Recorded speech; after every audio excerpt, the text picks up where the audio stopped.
All right, and we are live here in Watertown, New York here tonight as the booth is getting going here, and we are live for the first time up here in Watertown Municipal Arena and utilizing some new software. I hope you all are enjoying this as the Elmira Enforcers working with Production Truck tonight. So I hope you guys get a kick out of this. This will be a fun experience. I'm your host, John Clement, bringing you live all of the new and exciting action here from the Watertown Municipal Arena. The Enforcers have made their way, for the most part, off the ice as they continue to finish up their warm-ups here, getting their final couple of laps around. The Watertown Wolves down the other end of the ice, still kind of taking their final couple of laps as the Enforcers get ready for a big game here tonight against the Wolves. Of course, we'll have Coach's Corner for you as well as plenty of other excitement coming up in this broadcast. But I want to remind everybody we are live here on YouTube.com and on Mixler.com, your home for Enforcers action all season long. Tonight's matchup, the rubber match of the three-game set. Both sides taking a game back Friday and Saturday night. The Wolves started it off and broke the Enforcers' 6-game winning streak along with a 13-game point-scoring streak before the Elmira Enforcers were able to bounce back on Saturday night and really took a hammer to the Watertown Wolves, winning 4-2. Zach P. scoring twice, Cameron Yarwood and Hudson Michaelis on the goals for the Enforcers. Joe Devaney and Kyle Powell both scoring for the Watertown Wolves. And Joe Young was back in net for the Enforcers. He secured his 6th victory of the season as the Enforcers make their way off of the ice. And we're getting ready for game time here in Watertown. So the Enforcers will wear those road whites with the neon green shoulders as Watertown clad back in their prison grays with black shoulders over there. And we'll have to see which side can come out victorious here in the rubber match. Of course, this is the race for second place, as right now Elmira holding a slight lead, but they're going to have to continue to work hard and find a way to keep that lead. They're only up by 4 points. The winning percentage, of course, a little bit different, as those two teams will continue to meet up as we go down the stretch. Certainly not the last time we'll see the Wolves, and you never know, might see the Wolves in a playoff matchup. Of course, that was the first round of the playoffs last season. So before we get too much further into it, let's get to the lineup scratches, which are brought to you, of course, by Arnett Health, the official healthcare provider of your Elmira Enforcers. Arnett Health, come to expect the best. That's arnetthealth.org. First and foremost for the Enforcers, Troy Passingham, a scratch. Gino Mini going to be out. Ahmed Mahfouz nursing an upper body injury. And Brandon Tucker, all scratches here tonight. Dan James going to be replacing Troy Passingham as an emergency backup netminder. And Trent Durocher, a brand new addition. He did not play professionally last year, but he did play for the Fayetteville Marksmen a couple games 2 seasons ago. We'll have to see who's able to come up and make their point. Of course, we had a big addition last night in Kyler Matthews. Didn't hit the points board, but he really made a huge impact defensively for the Enforcers. On the other side for the Watertown Wolves, Scott Dorian, Michael Desjardins, and Justin Natras all out, but some new additions over there as Tyler Hildebrandt, the former Elmira Enforcer, makes his way to the Wolves lineup, and Craig Cross, a recent college graduate, making his way to the Watertown Wolves lineup. Before we get into anything else, we'll head down for Coach's Corner. We'll be back here on Mixler.com.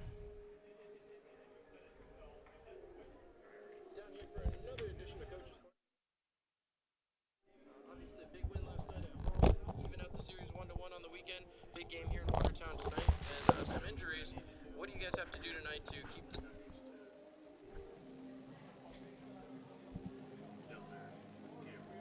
steam rolling? Just keep pushing, with what we have, and brought in a couple new guys help us out for tonight and see how they do. Yeah, we're obviously going to miss Ahmed Mahfouz tonight. A couple guys, Gino Mini as well. But you know what, we are getting the players back, and we'll be at full strength next weekend. Well, obviously that's a big trip to Mentor, but here against the third-place Watertown Wolves, obviously trying to gain ground. With those guys out, who do you look to specifically to step up and work out here tonight? Well, obviously we usually look for Tucker, but Tucker's hurt as well right now. But yeah, guys like Zach Pease chipped in 2 goals last night was big for us. And, we liked him at the start of the year in Columbus when he played against us, and it was a great pickup for us. So guys like him, Hal Stevens, the veteran, Andrew Harrison, these guys will step up for us. Mark Esray, all the new guys that came in here. So When you talk about the new guys, obviously I'd be remiss not to mention Tyler Jurich back on his home ice for 3 years. Do you look to him as kind of somebody to give you an advantage to how to play the boards, how to play the guys here in this arena? What does that add to a team when you pick up a player like that? Yeah, no, he's dangerous anywhere he is on the ice, no matter what situation. And yeah, no, he knows the systems over there better than anybody in the arena and all that stuff. So yeah, he's like a silent leader for us right now. He might not have a letter, but he's one of our leaders as well. So yeah, he's gonna help us out huge down the stretch. Tonight, obviously, Troy Passingham also out with the illness that's going around the locker room. Joe Young obviously got his second start in 2 nights. What did you see out of Joe Young last night, and especially over the last couple games that he's played that stepped up? He's kind of been able to take over and really own games. He's a good young goalie. I think he's going to be even better next year. So, I mean, getting his games in when he can right now is huge for him. And he's getting his games under his belt. He's going to make him a better goaltender again. Last question before I let you go. Obviously, the team traveled today, has a game now against Watertown, and then a couple days off here. But as you guys push towards the end of the season here, you're into the last 20 games of the year. What is the focus? Are you guys looking at catching Denver or just securing your own spot? We're just trying to look towards the next game. Whatever the chips lay at the end of the season. Obviously, we'd want to finish first if we could, but the point structure is a little bit off right now. It's yours, bud. Anything can happen, but right now we're just chasing the next game and going to go from there. Well, let's get back to it. We'll be back here on the Mixer.com pregame show. As there you hear it from head coach Brent Clark. Obviously, the Enforcers chasing the next game. That was the key there for head coach Brent Clark. He's trying to find a way to help the Enforcers finish in the best playoff position possible. The Enforcers, of course, right now holding on to second place, holding on to that home ice advantage here in the East. And I don't know, it's kind of an interesting situation for the Enforcers. You look at the record, obviously not bad at home, 9-9-0-1, but you look at the record on the road, and 12-4-2-2. It almost seems like you'd rather play on the road, get out the doors of First Arena and play on the road and get some opportunities out there, because for whatever reason it's been clicking on the road. At home, not so much. But that being said, the Enforcers, of course, playing a couple of games here. One in Watertown today, and then 2 in Menor next Friday and Saturday night, before coming home for a Sunday matinee, and then playing their next 9 games at the First Arena. So those 10 games in a row could certainly make an impact, and the Enforcers will look and see what they're able to do with that time. Obviously, Elmira are going to be trying to work their way back up the standings. They would love to be able to catch and pass those Danbury hat-tricks, who have constantly provided some issues for the Enforcers this season. But you never know. Enforcers still have a chance as time continues to tick on here. We'll check out the starting lineups tonight. We'll start with the Elmira Enforcers as we take a quick look here.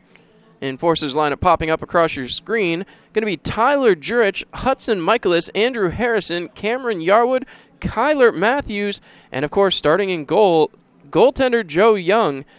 He's going to be the player to watch tonight, as Joe Young has to come out and have a big night. He has been a solid backup netminder so far this season, but certainly going to be an interesting challenge for him here without Troy Passingham backing him up, an emergency backup goaltender. Obviously not a positive situation, but the Enforcers will try to make the best of it. On the other side for the Watertown Wolves, as you see that graphic popping up right now, Jamie Lucas, Derek Boudreau, Ryan Marker, Vladimir Port, Kyle Powell.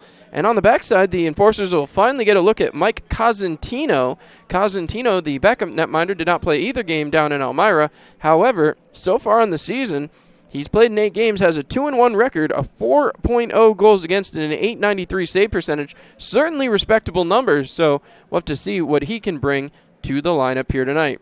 We're going to step aside for a commercial break real quick and be back here on Mixler.com.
All right, and with that, we are back here live on Mixler.com and live on YouTube. I hope you're all enjoying the brand new graphics packages we're working with, as we are live here at the Watertown Municipal Arena. And, of course, the Elmira Enforcers looking to get another win streak going. They did fall 2 nights ago on Friday night, but were able to claim a victory. We'll recap last night's game. The first period saw the Enforcers endure an early attack from Watertown, but in a similar situation to Friday night, the Wolves pulled ahead with a goal, 3:23 into the first. Difference came in the Elmira response, as instead of turtling, the Enforcers ratcheted up the pressure, throwing everything on goaltender Jeremy Pominville. For the second night in a row, Pominville stopped shot after shot, but the Enforcers' deep lineup paid off as the speedy Zach Peace took a pass from the newly returned Tom Tracy, buried it behind the Wolves' netminder to tie the game at a goal apiece. Though Elmira had taken a tie to the locker room they had yet to lead on the weekend, power play opportunity changed that as a Cole Sonstabo hooking minor ticked down. Tyler Jurich put a shot off the wall behind the net that bounced to Cameron Yarwood, who shoved it behind Pominville for the Enforcers' first lead of the weekend. Elmira had a penalty called against them late in the second as Stevens was sent to the box on a cross-check, a penalty kill that would carry over to the third period. Despite being on the penalty kill to start the period, the Enforcers pushed the pace anyway, and after stealing a puck on an attempted pass out of the zone, Hudson Michaelis got himself to the slot, buried one past Pominville shorthanded to increase Elmira's lead to 2 at 3-1. Instead of sitting back, the Enforcers continued to drive the net, and it paid off again for Zach Peace, who tallied his second goal of the night at 10-17. Kyle Powell would answer back 1:23 later, but the Wolves were unable to make any more of a comeback attempt. Joe Young stopped 26-28 for his 6th win of the season, and now the Enforcers look to Joe Young again as they will be trying to get themselves another win on the year, which would be their 22nd and his 7th of the season. Take a look at the ice chips for tonight. Zach Peace showed off his speed in front of the home crowd at First Arena, tallied 2 goals. He'll be looking to follow that up here tonight. Glenn Patterson just 1 game away from his 150th career FPHL game. That means next Friday will be his 150th. Ahmed Mahfouz is 4 games away from his 400th career FPHL game, and certainly we hope to have him back next Friday to continue to climb. Enforcer special teams have continued to impress. The season goes on. They're the 3rd best power play in the league and the best penalty kill in the East. On the Watertown Wolves side, since the departure of Jurich, the Wolves have had to lean on Kyle Powell and Derek Boudreau for offensive support. The recent acquisition of Ryan Marker should help. Watertown looks to regain its winning ways after being stymied by Carolina last week. The win on Friday has them looking to reclaim second place in the East, but certainly the loss on Saturday was not helpful to that quest. And the Wolves have continued to make roster adjustments as the SPHL has called up several members, and the core of the team continues to look for stability. Well, team leaders, we'll talk about it quick. Jurich, 35 goals. Ryan Marker, 33. Ahmed Mahfouz, 48 assists. Kyle Powell, 47. Tyler Jurich, 71 points. Kyle Powell, 62. Jurich, 232 shots. Ryan Marker, 220. Mark Essery, 118 penalty minutes. That's right, almost 2 full games in the box this season. Justin Coachman with 65 for the Wolves.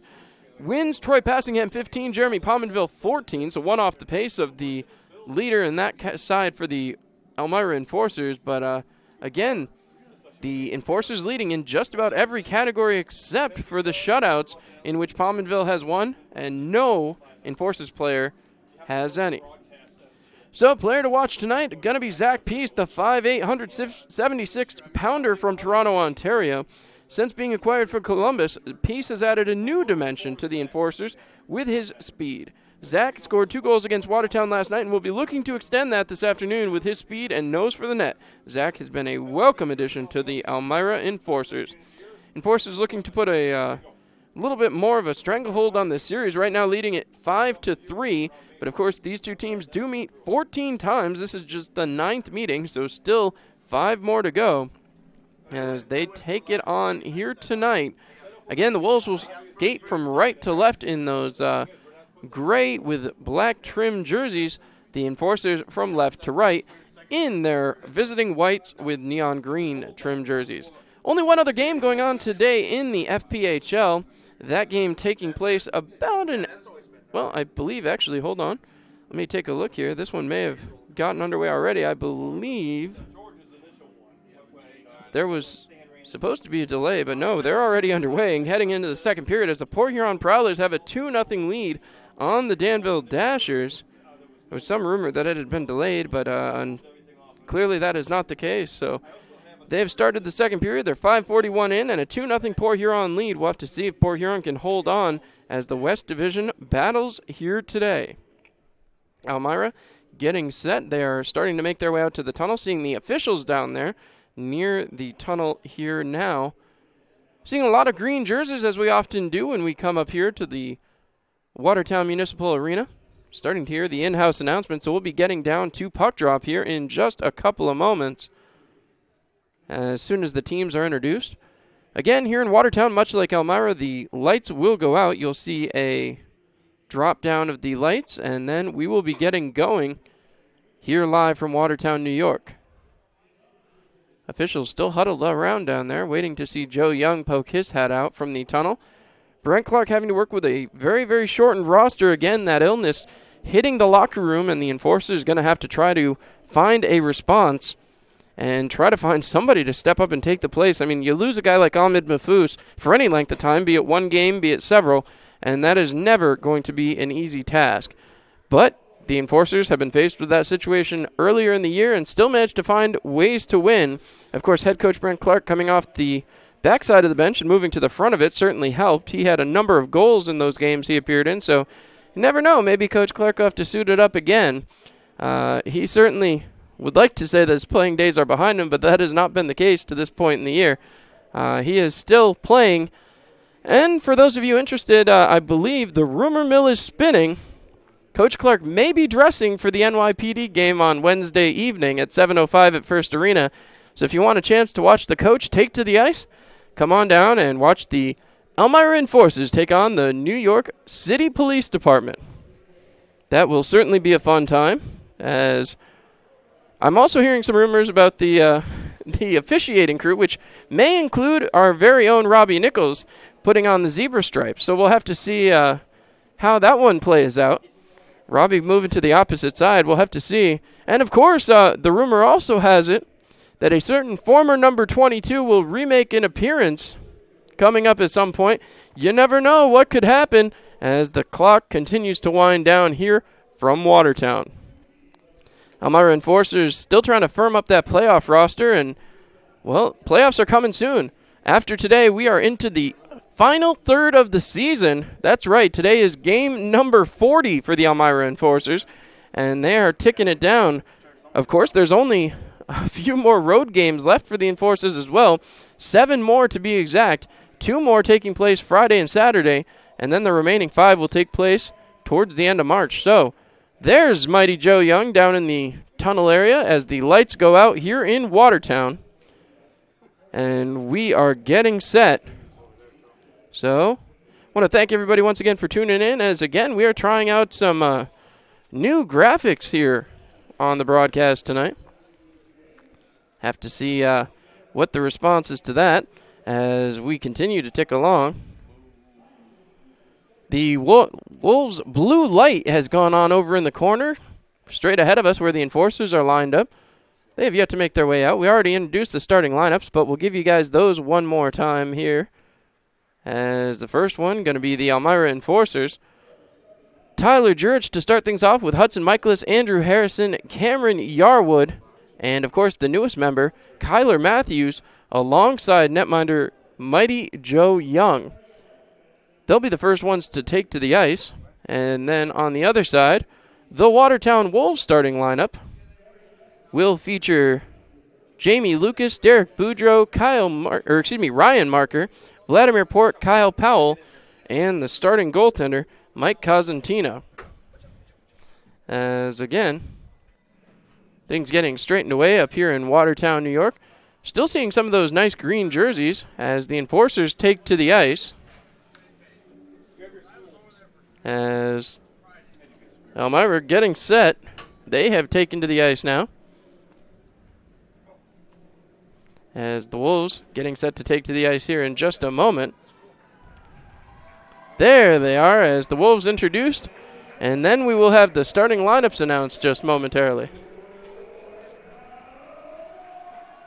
So, the Wolves out here. Then we'll have, of course, the national anthem to take place.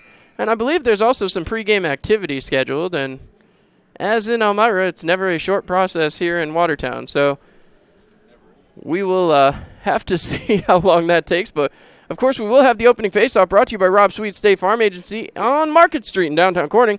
You can visit them on the web where you can bundle home, auto, and life for a sweet hat trick at sweetrob.com. So Joe Young getting stretched out down there. Half the Wolves have made their way to the bench. There's a bouncing mascot down to my right-hand side. I think he's dancing. I'm not really sure. Or maybe his hands are stuck. I'm not really sure. All right, well, Captain K9, it is not. I'm not sure what the delay is here. I've just been told the batteries are dead in the microphone, which is the delay on getting the Wolves introduced. I have a headset. Oh, there we go. We've got batteries back in the mics. Must have been size D, because we have plenty of those up here in the booth, and sure we got that fixed. Maybe double A's. I've got a few of those. I've got some triple A's, too, here. As here comes the Wolves starting lineup, and... Oh, hold on. I may be wrong. They may have changed their jerseys out of those prison grays. It does look like they're going to wear those nice dark black jerseys. Certainly a fan favorite. As you can see them all wearing them here in the crowd. Although I'm seeing a little bit more green out here, right above the enforcers bench. As the rest of the Watertown Wolves lineup makes their way out. Hard chase out from the locker room to the blue line. As there's Ryan Marker, the former member of the Delaware Thunder, acquired in an interesting trade back just a short little while ago. And finally, Mike Cosentino, the netminder, makes his way out and will head for the blue line and high-fives the mascot.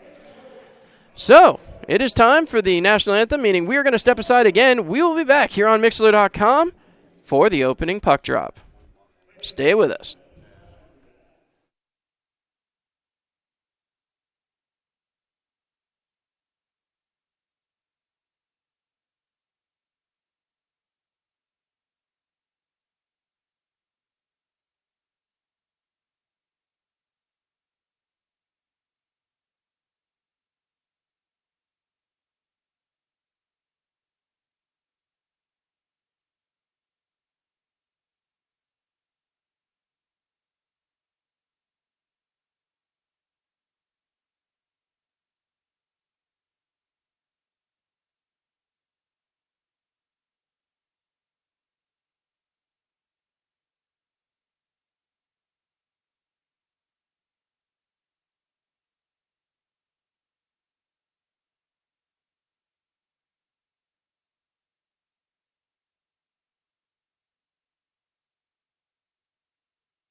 All right, well, a ceremonial puck drop taking place down below me. Tyler Jurich taking over that captain spot for the Elmira Enforcers as he and Kyle Powell taking the ceremonial puck drop, as Jurich very accustomed to doing that here in Watertown. I don't know, perhaps the little guy would have liked Jurich to pick it up first, as now Jurich has to take the glove off to shake the hands of all the patrons here at Watertown. Jurich spent 3 seasons here and certainly was beloved. As now, once again, as another ceremonial puck drop, and we'll get that for the best of our ability here. As we're getting set to go, I'm going to give you a brand new look at our new scoreboard that we're going to have here. As there it is. So we've got time, we've got numbers, we've got everything. Some brand new graphics. Hope you guys are enjoying this live on YouTube.com. As now Powell and Jurich exchange handshakes, and we are ready to go here. Period number 1 about to start up on the clock. As Triple H's theme song hits, and I don't see the giant man anywhere. Looking around. They say it's time to play the game. So, all right, we're getting ready to go. Elmira coming out. Referee checking with the goal judges and the netminders. Everybody looks and appears to be ready. And Jurich making his way back to the circle. The Enforcers are up, banging against the boards. And here we go. Puck is dropped and we are off. That face-off won back by Watertown. Vladimir Port goes back to play. Port back behind his net. Taking it behind. He's taking a long look. Michaelis cheated to go the inside, but again, Port makes his way out, passing ahead. Back the other way, here comes the Wolves. With a shot going way wide of the net. Joe Young sees that one hop in front of him. Again, it bounces wide. Moved ahead up towards Tyler Jurich, and he can't get possession. Moved back out by Port, back towards the Enforcers' end, where it'll be picked up by Matthews, moved along to Yarwood. Yarwood back over to Matthews, and again, Matthews looks up the ice. That one touched by Michaelis. Harrison chasing it quickly. Cosentino has to move it as Harrison was right there. Moved up towards Ryan Marker. Marker off the boards. Chopped ahead by Boudreau and can't connect as this will be sent all the way back for JT Walters along the near side boards. JT gets tied up with Jamie Lucas. Lucas looking towards the front. That one deflected around out in front. Broken up by Hudson Michaelis, who takes it back behind his own net. Michaelis looking up the ice. Trying to get free, gets around a defender, back in the offensive zone, fires, and a save by Cosentino, and a big stop there. So 19 minutes left to go here in period number 1. It's a 0-0 tie. Only shot on goal so far coming from the Enforcers. As now Stevens, Essery, and Peace come out. This the second line for the night, as this puck won back by Watertown again, and everyone is moving one more time. As the puck trying to work it back in front, was looking for Peace, gets back out to Dale Dion, flipped in front and right off the front of the jersey. Mark Essery gets it back to JT Walters. Walters has possession, moves it down to Essery. Essery winds, fires, and that one's deflected back through as Peace trying to chase. Going back after it now once again. It's flipped ahead looking for Bogzeal. The Wolves can't connect. JT Walters chasing Bogzeal into the corner. Sent back again. Bullard sends back to the point. Wine fires, kicked aside there on a Desjardins shot as it's moved out by Essery off the boards and back to center ice for Dallas Desjardins. Desjardins sends it back across to his defensive partner, and the Wolves try to set it back up, sending it back in the Enforcers' zone. JT Walters picks it off, waiting for the Enforcers to finish a line change. Dale Dion turning, sends back up the boards. It's chopped down by the newest member of the Enforcers, Du Rocher. He's chasing that puck down deep, comes up with it, throws it towards the front of the net and can't get the shot off. Brendan Hussey now on the chase. He comes away with the puck, gets it around over to Du Rocher, shot, a save, and it's still loose in front. Sent back towards the point, knocked away there by Babenko for a moment. Du Rocher can't pick it up, and again it's tried to be moved along by Tanner Hildebrandt, the former Elmira Enforcer. Moved ahead, Hussey has it, sidesteps a check, another one, sends it along for Du Rocher. He gets it in the zone. Kyle Powell picks it up now and moves back out the other way. Powell over to Liam Little. Little back into the offensive zone, cutting to the side, fires, and that one's deflected away by mighty Joe Young as that one's dumped back and around, going back to play. As one more time for Tom Tracy trying to move it up the boards. That one deflected away and Brendan Hussey off to chase it back. Hussey back behind his own net. Down to 17:20 to go in period number 1. Babenko gets loose and fires it into the zone. Cosentino throwing it into the corner. Babenko still trying to beat his man.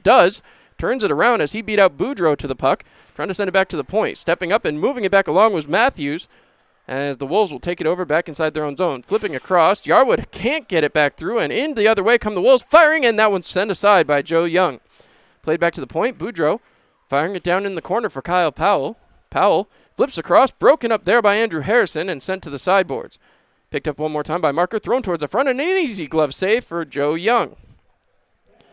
16:46 left to go in the first period of play, as Elmira looking to get things started back up here. Enforcers will bring back out that first line. Hudson Michaelis right back out there. Puck is dropped and moved along as yet again Cameron Yarwood back behind the net. Over there to Kyler Matthews. Matthews taking his time. Moves it up the boards to Andrew Harrison. Harrison fires across to Tyler Jurich. Jurich fires up to Michaelis, who dumps it in the zone. Sonstabo turns and chases. Michaelis beats it out. Tries to throw it in front and can't. As once again, Watertown moves it out of the zone. Here comes Devaney. Devaney over the blue line looking.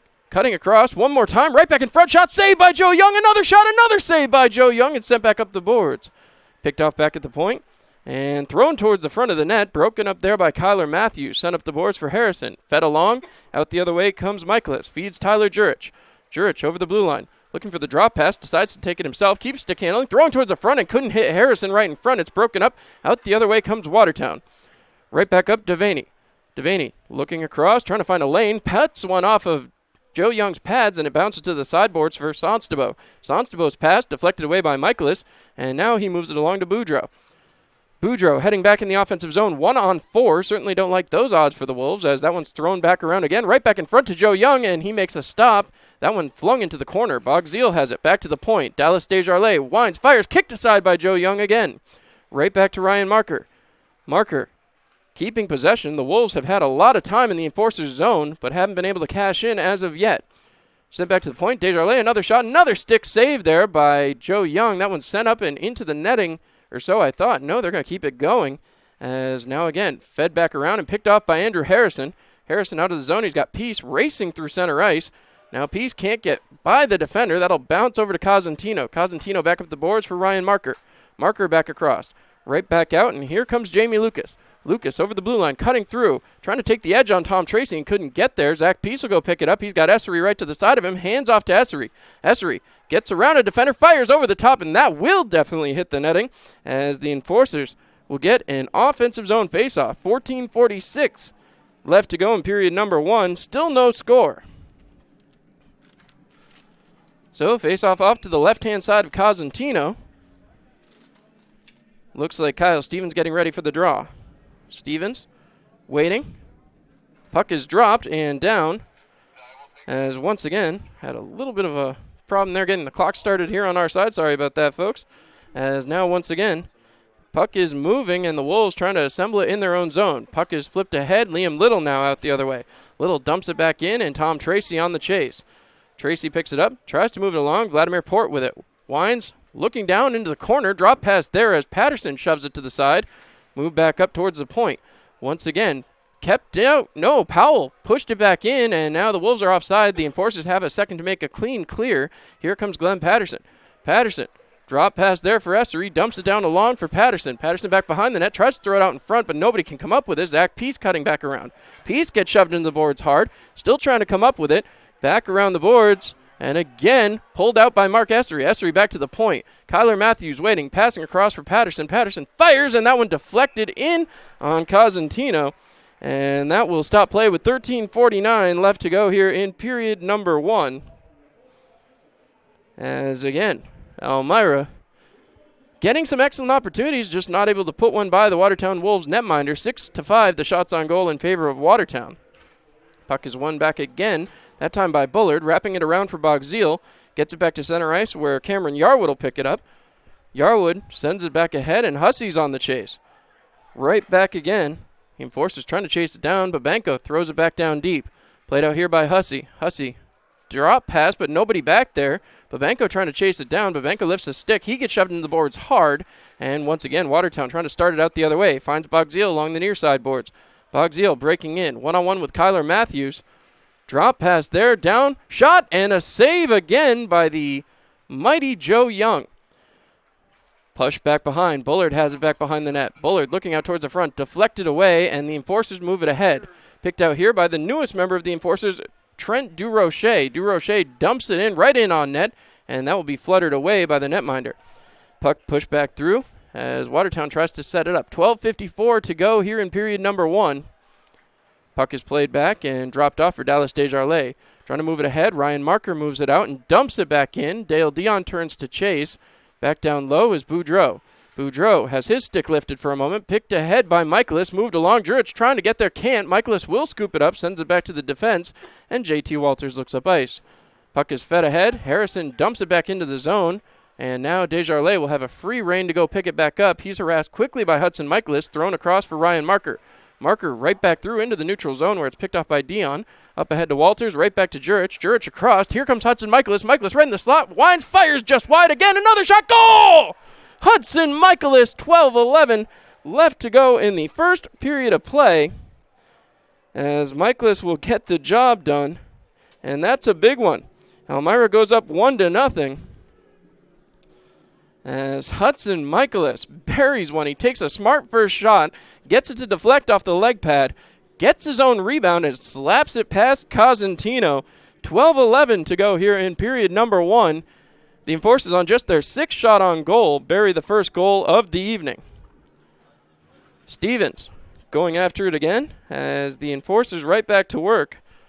Puck is moved back by the Wolves. Powell back to Port. Port looks up ice, fires it through. A perfect stretch pass there in front. Kick save there on Hildebrandt as the puck is wrapped back around. Zach Peace chasing after it. Liam Little coming after him. Liam Little knocked Peace off the puck. Right back down deep. Firing shot and a save by Joe Young. Fed back down deep. The Wolves trying to set it up. Back down low is Sherman.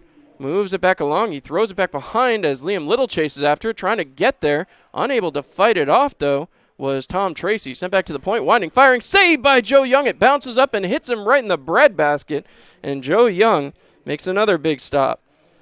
So 11:34 left to go here in period number 1. It's a 1-0 Enforcers lead. As Elmira really doing a job so far. Kyle Stevens lining up against Bullard. Puck pushed to the sideboards. Patterson has it now. Moves it back along. He's looking for Tom Tracy. Turns back around. Drops there for Kyle Stevens. Stevens passes across. Tracy chasing after it. Thrown back ahead as Bullard moves it back in the zone. Picked off there. And Patterson moves it ahead for Zach Peace.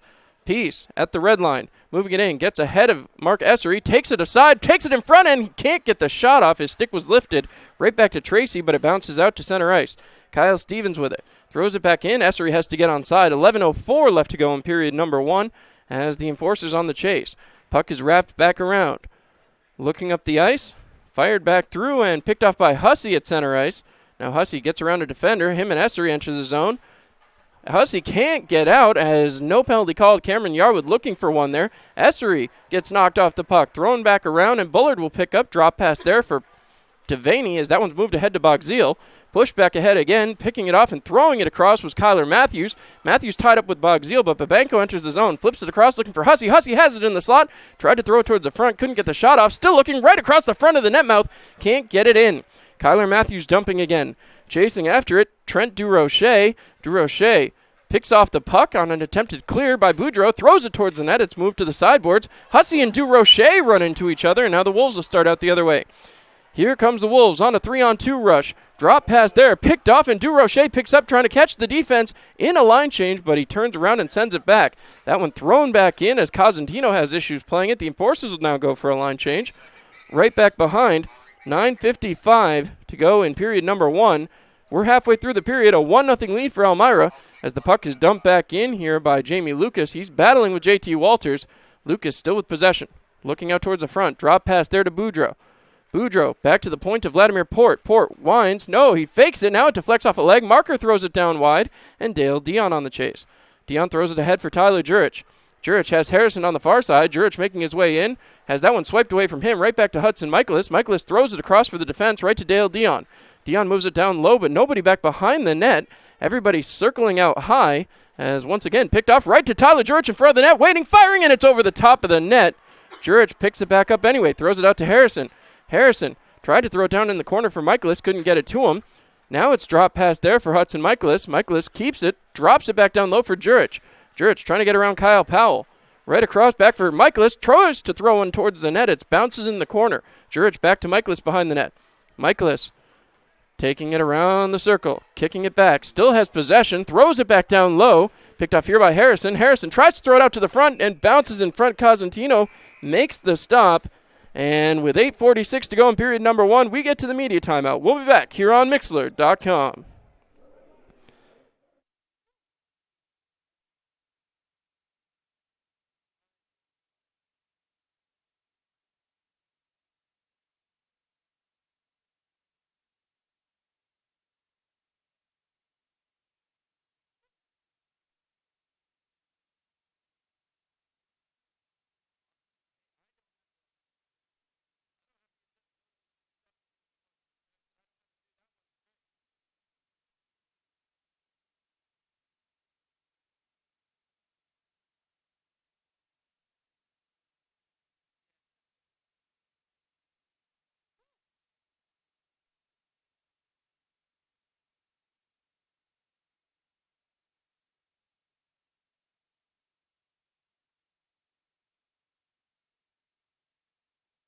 All right, well, we are back. 8:46 to go in period number 1. It's a 1-0 Enforcers lead. The shots on goal were just fixed, thanks to the man on my left, as it's now 12-11 in favor of the Watertown Wolves.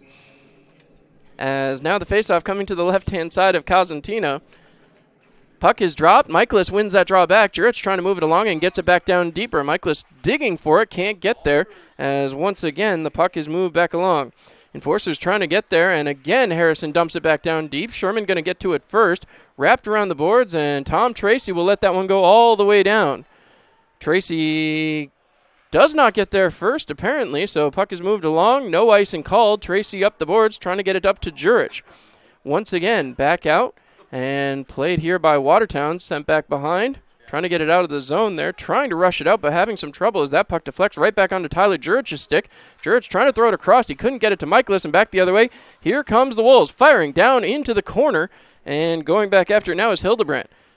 Dumps it back down low for Sherman. Sherman circling. Sherman takes a long look, sends it back towards the point. Poke checked back out of the way by Harrison, and the Enforcers will get a line change. Played back down, and Hildebrandt enters the zone. Hildebrandt throws it down into the corner. Bullard chasing. He dumps it back behind the net. Picked off there one more time by Zajac. Zajac looking. He's roughed up there a little bit by Yarwood. Moved out by Zach Peace. Peace and Essery cutting across each other in the middle of the ice. Devaney couldn't quite reach in and get it away from Peace. Peace still shoving it down low. Peace circles in the corner, looking back towards the point. Kyler Matthews has it. Matthews tries to throw it towards the net. It bounces right back to Zach Peace. Peace with possession. Looking back towards the point, finds Essery. Essery still with it, fires it back down low, and Peace is on the chase again. Peace using his speed to his advantage, but Devaney going to get it in the opposite corner. Throws it ahead, and now Kyle Stevens will throw a check. Right back out to Cameron Yarwood at center ice. 7:05 left to go in period 1. Moved ahead to Zach Peace. Peace takes his time. Essery stays onside. Thrown across there looking for Kyle Stevens. Stevens turns around. Looking for a drop pass. Can't make it. Kyler Matthews gets it at center ice. Throws it ahead to Essery. Essery looking. Drop pass here for Yarwood. Yarwood and Stevens moving towards the net. Fired, and it's just wide as it's picked off yet again. Thrown back towards the blue line. Picked off by Mark Essery. Sent back down for Kyle Stevens. Stevens turns. Throws it towards the net. Deflected away, and again kept by Kyle Stevens. Stevens waiting right back across in front, and Peace gets knocked down in front of the net. Mark Essery turns and chases. This puck thrown back out to center ice.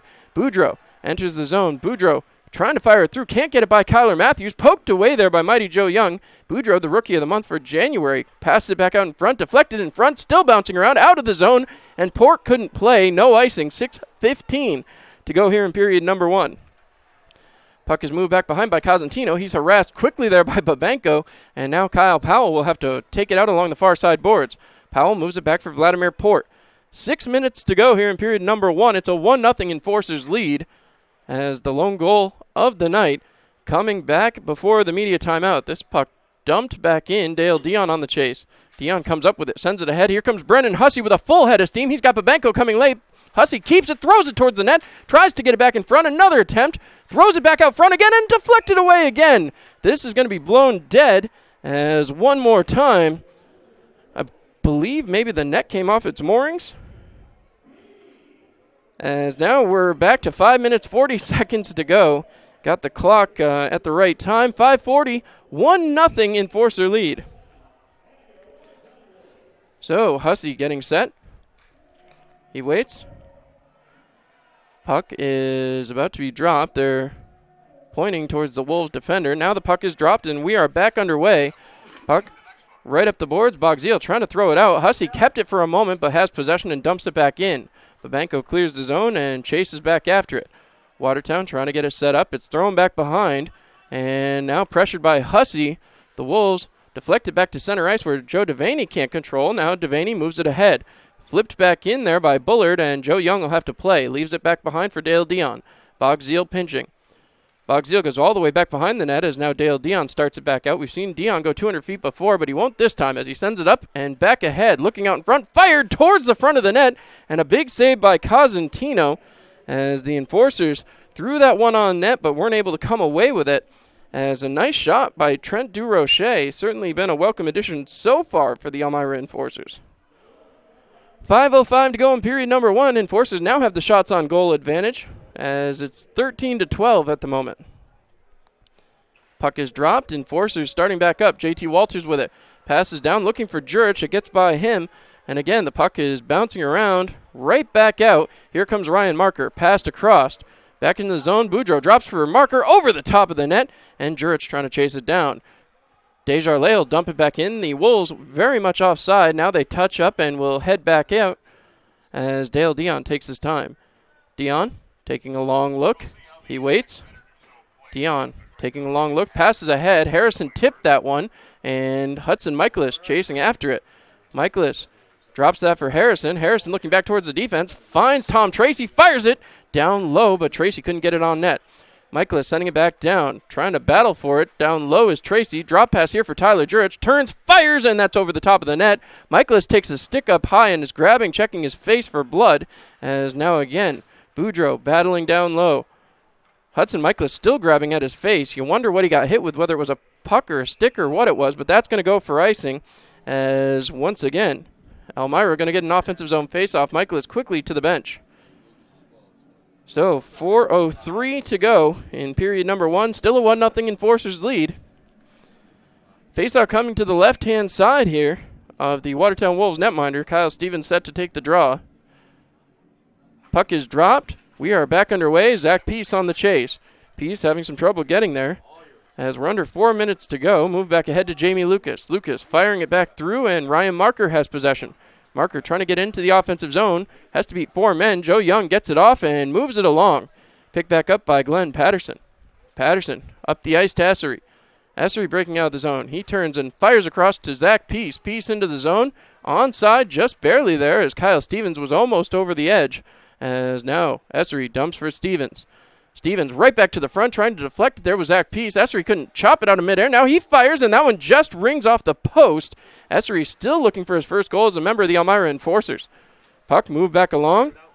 Played back again and out the other way. Here comes Bullard dumping it around and going back for it. It bounces off the back of the cage. Stevens chasing it back down. He rubs his man Devaney into the boards. Bullard with it now, wrapping around the backside again. Looking out in front, poke checked away. Here's Zach Peace, flipping it up and into the netting. So, we'll wait to see. This one may go for delay of game. That's what the Wolves are asking for. The linesman grabbing Zach Peace, and this is going to be a penalty. First one of the night, as the Enforcers will go to the box. 2-minute minor. This one goes against Zach Peace for delay a game, and you really can't argue that one. Not much to be said there. So, Zach Peace goes to the box. The Enforcers go to the Seneca Beverages penalty kill. Seneca Beverages reminding you not to get boxed by drinking responsibly. So, puck is dropped, and we are underway on the penalty kill as Elmira going right back to work. Powell across. Port with it, looking all the way across. Fires and deflected off of Boudreau in front. Had a wide open net. Sent back to the point to Kyle Powell. Powell over to Ryan Marker. Drops it back down low to Boudreau. Boudreau harassed by Dale Dion. Dion pins him to the boards. Puck is moved back along for Ryan Marker. Marker battling with Hussey. Sent back to the point. And again, it's sent back down to Boudreau. Boudreau trying to get it up to the hash marks at least. Still having some trouble getting this power play set up. Sent back to Powell. Back across again. Looking into the front, shot and blocked away, and now Brendan Hussey on the chase. He is moving it out. Hussey over the red line and dumps it back in, as now he and Babenko will head for the bench area. 2:13 to go here in period number 1. Still a 1-0 Enforcers lead, and this is when the Wolves will need to get things going. Knocked down, and Stevens turns it back around. Stevens and Powell, one-on-one. Stevens cuts to the middle, fires, and can't get it to go. Puck still loose.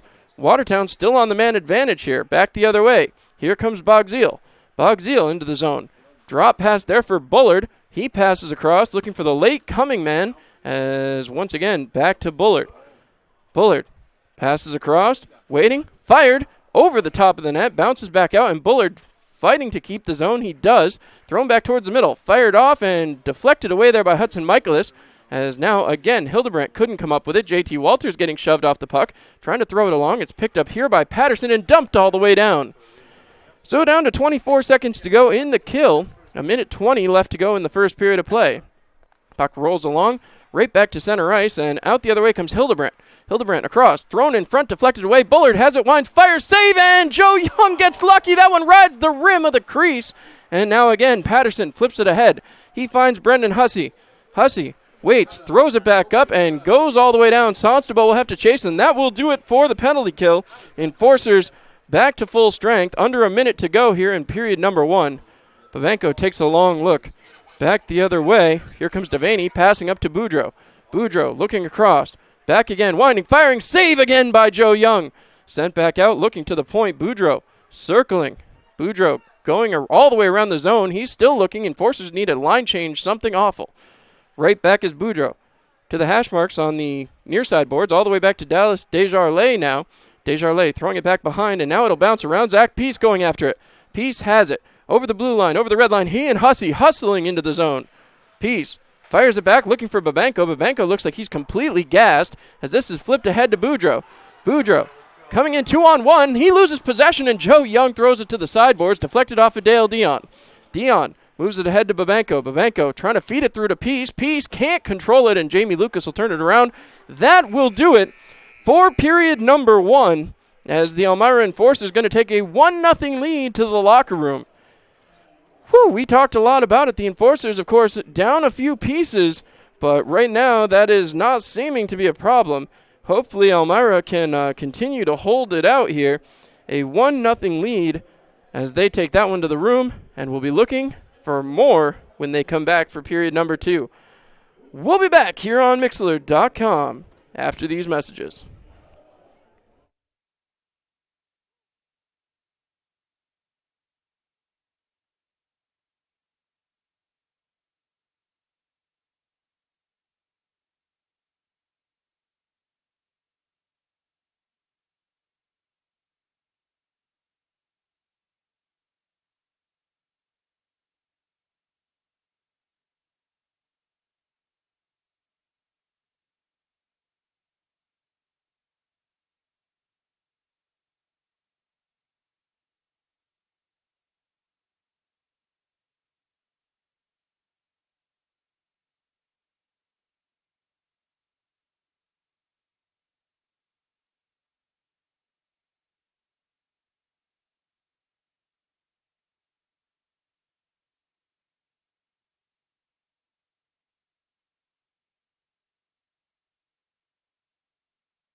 to 10 p.m.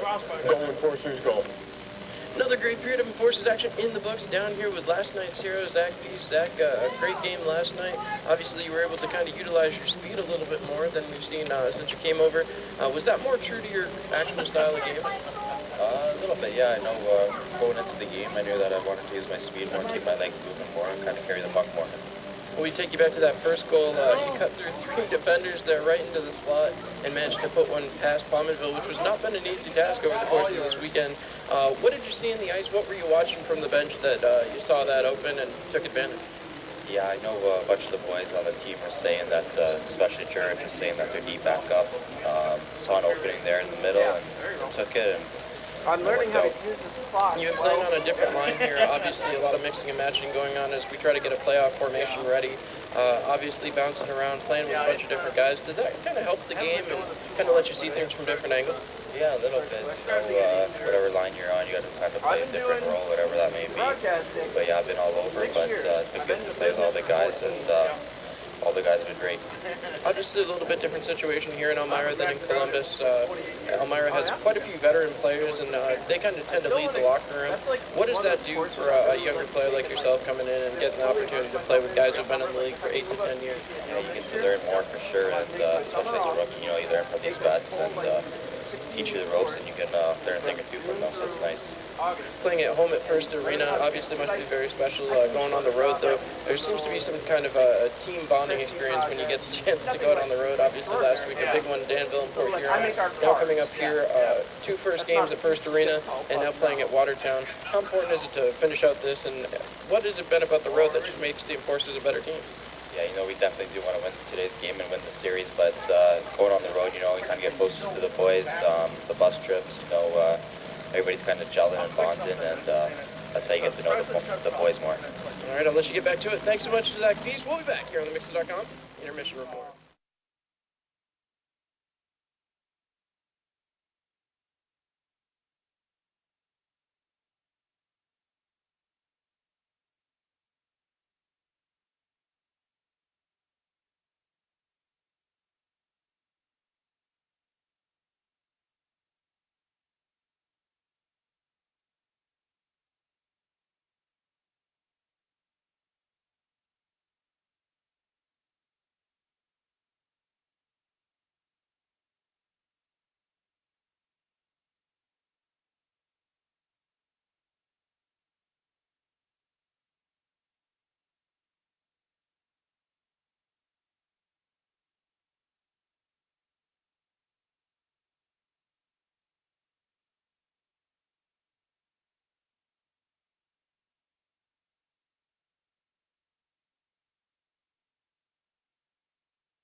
All right, and welcome back here live on Mixler.com. You're Enforcers with a 1-0 lead. Want to thank everybody for tuning in here live on YouTube as we try out this great new graphics package. Hope you guys are enjoying that. And we're checking everything out here on Mixler.com. And hopefully, like I said, everybody getting a kick out of all the new stuff we're doing over here as we take on our first game from Watertown. Everything kind of rolling for the Enforcers so far, a 1-0 lead. Certainly not the way they would have really liked to get started. It's one of those weird games where Watertown's really laid it on thick, but Elmira's been able to answer back and find ways to get going. They're being outshot 17-15, but the Enforcers have the lone goal. I'm taking a look here. I was going to get to the out-of-town scoreboard, and I'm not sure what's going on out there in Port Huron. Right now, it looks like the score is 2-1 in favor of the Prowlers. The Dashers look like they scored. Fred Hine got back on the board. It looks like they're through 2 maybe, but again, they might be having some issues because I don't have anything for the third period, which I believe would have started by now. So want to thank them for keeping us up to date as best as humanly possible. And again, Zach Peace had a delay of game penalty that almost resulted in, well, something. I got to tell you, I have not seen, and it was discussed up here in the booth, a puck ride the rim of the net the way that the power play opportunity there for the Watertown Wolves, that one, it rolled up Joe Young, rolled up the side of the net, up the crossbar, and I don't think Tony Hawk could have made something look as pretty as that one did as it skittered out into the far side boards. The Elmira Enforcers are going to take it, don't get me wrong, but certainly a challenge for the Watertown Wolves, who have to feel like Joe Young's built up a brick wall behind him in that net. He has been something stellar so far. First goal of the night came from Hudson Michaelis, the assist to the returning homecoming hero Tyler Jurich and JT Walters. I'll tell you what, though, that first goal, that was Hudson Michaelis by himself. He put a shot into the pads of the netminder Cosentino, chased down the rebound, put the slap shot behind the already sprawled out Cosentino, and I mean, yeah, there's assists. I'll give you credit, Tyler Jurich and JT Walters, but Hudson Michaelis made, delivered, and sealed that play. I don't really think there's a better way to describe that one. That was a heck of a play by Hudson Michaelis, and you hope to see some more of that in the second 20 minutes of play. Of course, the period of the long change, long been an issue for the Enforcers. That has been the period they have had some of their worst trouble in. The Enforcers are going to have to find a way to make sure that's not the case here tonight, as, again, we'll take a look at some of our great sponsors. Remember that Thank Dandy It's Wednesday is back. Large cheese pizzas only $5.99 every Wednesday with toppings for only $1. Specialty large pizzas only $7.99 and large signature pizzas only $9.99. Call your store to order your $5.99 large cheese pizza every Wednesday and let Dandy take care of dinner. And if you're not a big dinner guy, Dandy has lunch covered too. For a limited time, you can pick up an Italian chicken finger half sub for only $3.50. Customize it with your favorite toppings and cheese at the kiosk. And what goes great with a sub? New loaded fries. Hot, crispy, dandy fries topped with your choice of chili and cheese, bacon and cheese, buffalo chicken and blue cheese, or chicken bacon ranch for only $4. Add to your favorite dandy sub or pizza for a dandy meal. Only at Dandy Mini Mart. And while we're still taking care of that obligations, it is Hockey Day in America, so we hope y'all are enjoying that. And, of course, Kraft Hockeyville going to be announced here at some point today. I'm not sure if it has been as of yet. We'll check the website right now, but we want to thank everybody who came out and was helping us out trying to get First Arena the nomination. You guys did such an amazing job last year. We certainly thank everybody who participated this year, and of course, we're hoping to be selected. I'm not sure if we have been or not, but again, those announcements will be coming later today. And First Arena, certainly you did a great job. Thank you so much for submitting your pictures, videos, notes, everything else, and hopefully we'll be in the top 4. So thank you again to everybody. And if not, there's always next year, and hopefully, we won't be quoting several teams, including the Chicago Cubs, as they always said. There's always next year. And hopefully the Enforcers can wrap things up this year and get themselves a championship. Still a long way to go. 20 games left in the regular season at this point. Of course, a wonderful exhibition. If you haven't heard, the NYPD hockey team comes to Elmira on Wednesday evening. Tickets are still available. Make sure you get yours before they are all gone. Going to be a heck of a good time as the NYPD takes on the Elmira Enforcers with a specialized lineup, including head coach Brent Clark, several players. You just never know who might show up or who might be refereeing. Some rumors flying around, and you never know. Maybe Robbie Nichols suits up for the Enforcers. Maybe he can put another goal past the NYPD. Maybe he plays referee. I don't know. Maybe he joins me in the booth. It could be a heck of a good time. You never know what's coming up at First Arena, so make sure you get your tickets early and come on down to the First Arena. Well, we continue to tick down here, so we want to thank everybody for tuning in, and we'll get to my favorite part of the broadcast in the second intermission, so don't forget to stay with us for that. Actually, you know what? We're going to move it up ahead a little bit and jump into my favorite part of the broadcast right now. We still got time here in the first intermission before we get to the second period, so let's get to it. Thank you so much to all the amazing fans, and you guys travel so well. I'm always glad to see the green flowing here when I go out of town. Of course, a big thank you to Robbie and Nellie Nichols, who brought hockey back to the Twin Tiers and allow us to do the great things we do. But a huge thank you as well is owed to our great and amazing sponsors. Thank you so much, 95 The Meta Chiropractic Center, Able 2, ACS Facility Services, Addison Family Dentistry, Airflow Manufacturing, Arca Shamong, Arca Stuben, Arnett Health, Bigfoots, Big Fox, Bill's Bullpen, Blaze Brockway, Bobby Rodriguez, Boulay Electric, Boucher Emhart Glass, Buckley's Automotive, Bully Hill, Callier's Barbecue, Capriotti's, Carnival Valley, Cayuga Health, CC Alice Sons Incorporated, Chad R. Hammond, Checkpoint Gaming, Chemung Canal Trust Company, Chemung County Chamber of Commerce, Chemung County Fairs, Cinnabon, Clements Center, Community Foundation, Compliance Solutions, Corel Brands, Corning Community College, Corning Inc., Corning Natural Gas, Crystal Cleaners, CVS Distribution, DNR Cleaning, Dandy Mini Mart, Stat Strength, Davis Ulmer, Dean's Construction, Diamond Collision, Disaster Restoration Recovery by ServiceMaster, DJ's and Bethy's Place, Dresser Rand, Duncan, Elbow Room, Elcor, Elm Chevy, Elmira Discipleship Ministries, Elmira Heat Treating, Elmira Structures, Employment Solutions, Excelis, Fagan Engineers, Ferrario Elmira Jazz Festival, Feral Gas, Finger Lakes Healthcare FCU, Firestone, First Heritage FCU, First Transit, FM Howell, Foster's, Fuel Energy Services,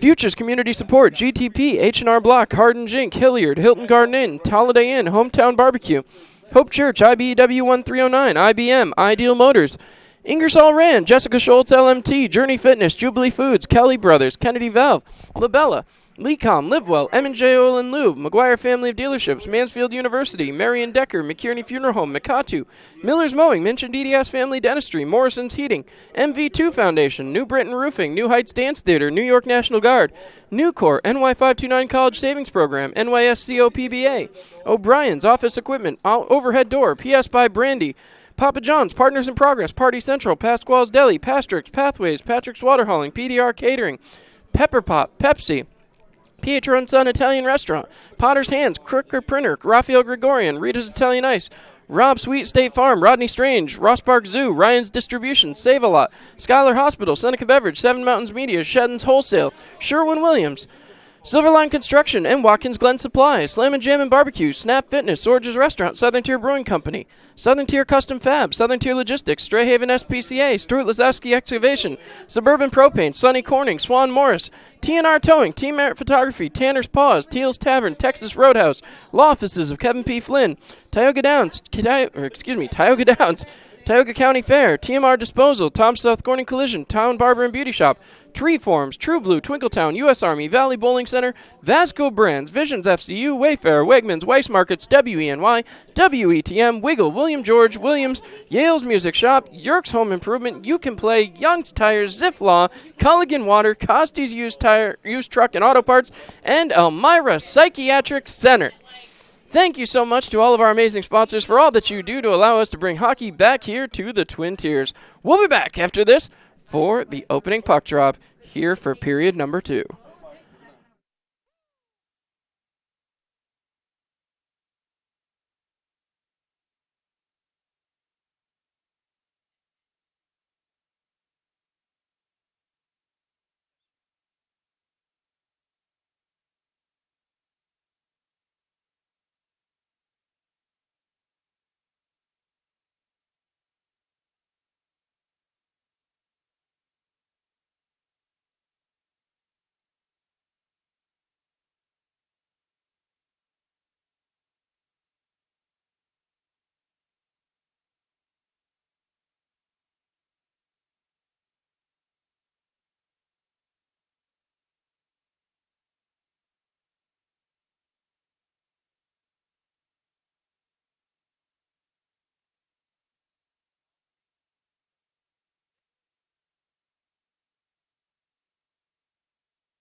All right, well, we are back live here, live from Watertown. It's time for the period of the long change.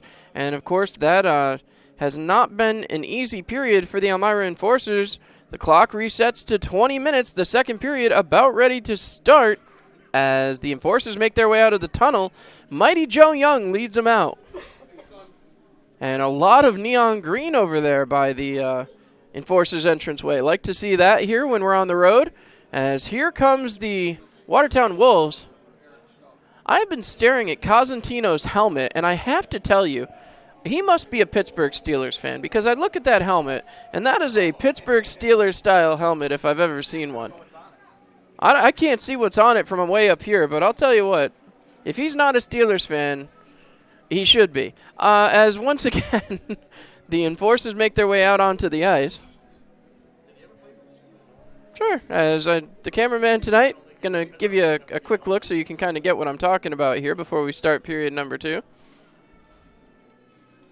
That is about as close to a Steelers helmet as you can get. Oh, we're missing him. There he is. All right. Nice full black, yellow stripe. Well, hopefully you at home, Elmira Enforcers fans, can wave your terrible towels. The beautiful green towels were given away just a couple of weeks ago at First Arena. And Enforcers going for a big win here. As now we're distributing them in the booth here as well. We'll get the Enforcers, the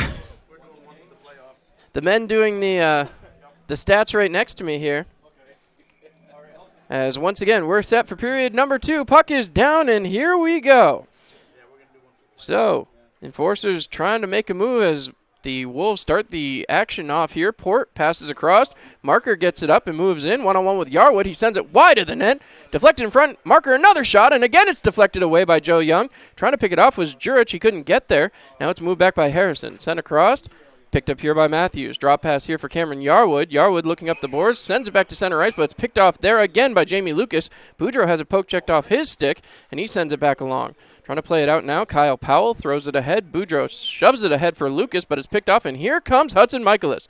Michaelis, the lone goal scorer so far here tonight, flips it back in and will go for a change. Coming in is Tyler Jurich. He chases it down. It's moved back up to Ryan Marker. Marker back at center ice. Drop pass here as he tries to feed Boudreau. Boudreau back in the zone, drops for Marker. Marker looks like he's just about out of gas, throws it towards the net, broken up by Joe Young, sent across by Dale Dion. Back to the point to Kyle Powell. Back to Vladimir Port. Port looking, fires off of Mark Essery's leg, and again the Enforcers digging for it. Over a minute gone in the period, and the Wolves have had the better of the chances so far. Sent back to Powell. Powell throws it towards the front of the net, deflected just wide, and picked off by J.T. Walters, sent up the boards. Played off here by Boudreau, who was heading for his bench. He will get ridden off there by Tyler Jurich, who throws it ahead. And here comes Stevens looking for Essery. Essery in front, deflects it towards the net, and Cosentino makes the save. So a big stop there as the Enforcers get themselves situated for an offensive zone faceoff. As once again, Cosentino comes up big. This Watertown Wolves net-minding pair has been a challenge so far for Elmira. But Elmira scored first here tonight. Stevens waiting for the puck to drop. Puck is down, and the Enforcers back to chasing the puck as Coachman shoves that one along the boards. Shoved ahead by Bogzeal. Devaney couldn't handle the pass. Dale Dion moves it ahead to Zach Peace, but it's picked off by Sonstabo. Coachman chasing it down. Peace right on him, but it's sent back to center ice as now J.T. Walters had to turn back and chase. Dale Dion got it back to the blue line, but then J.T. Walters tried to move it along, and it's picked off. Moved ahead again by Dion. Moved aside there by Bogzeal.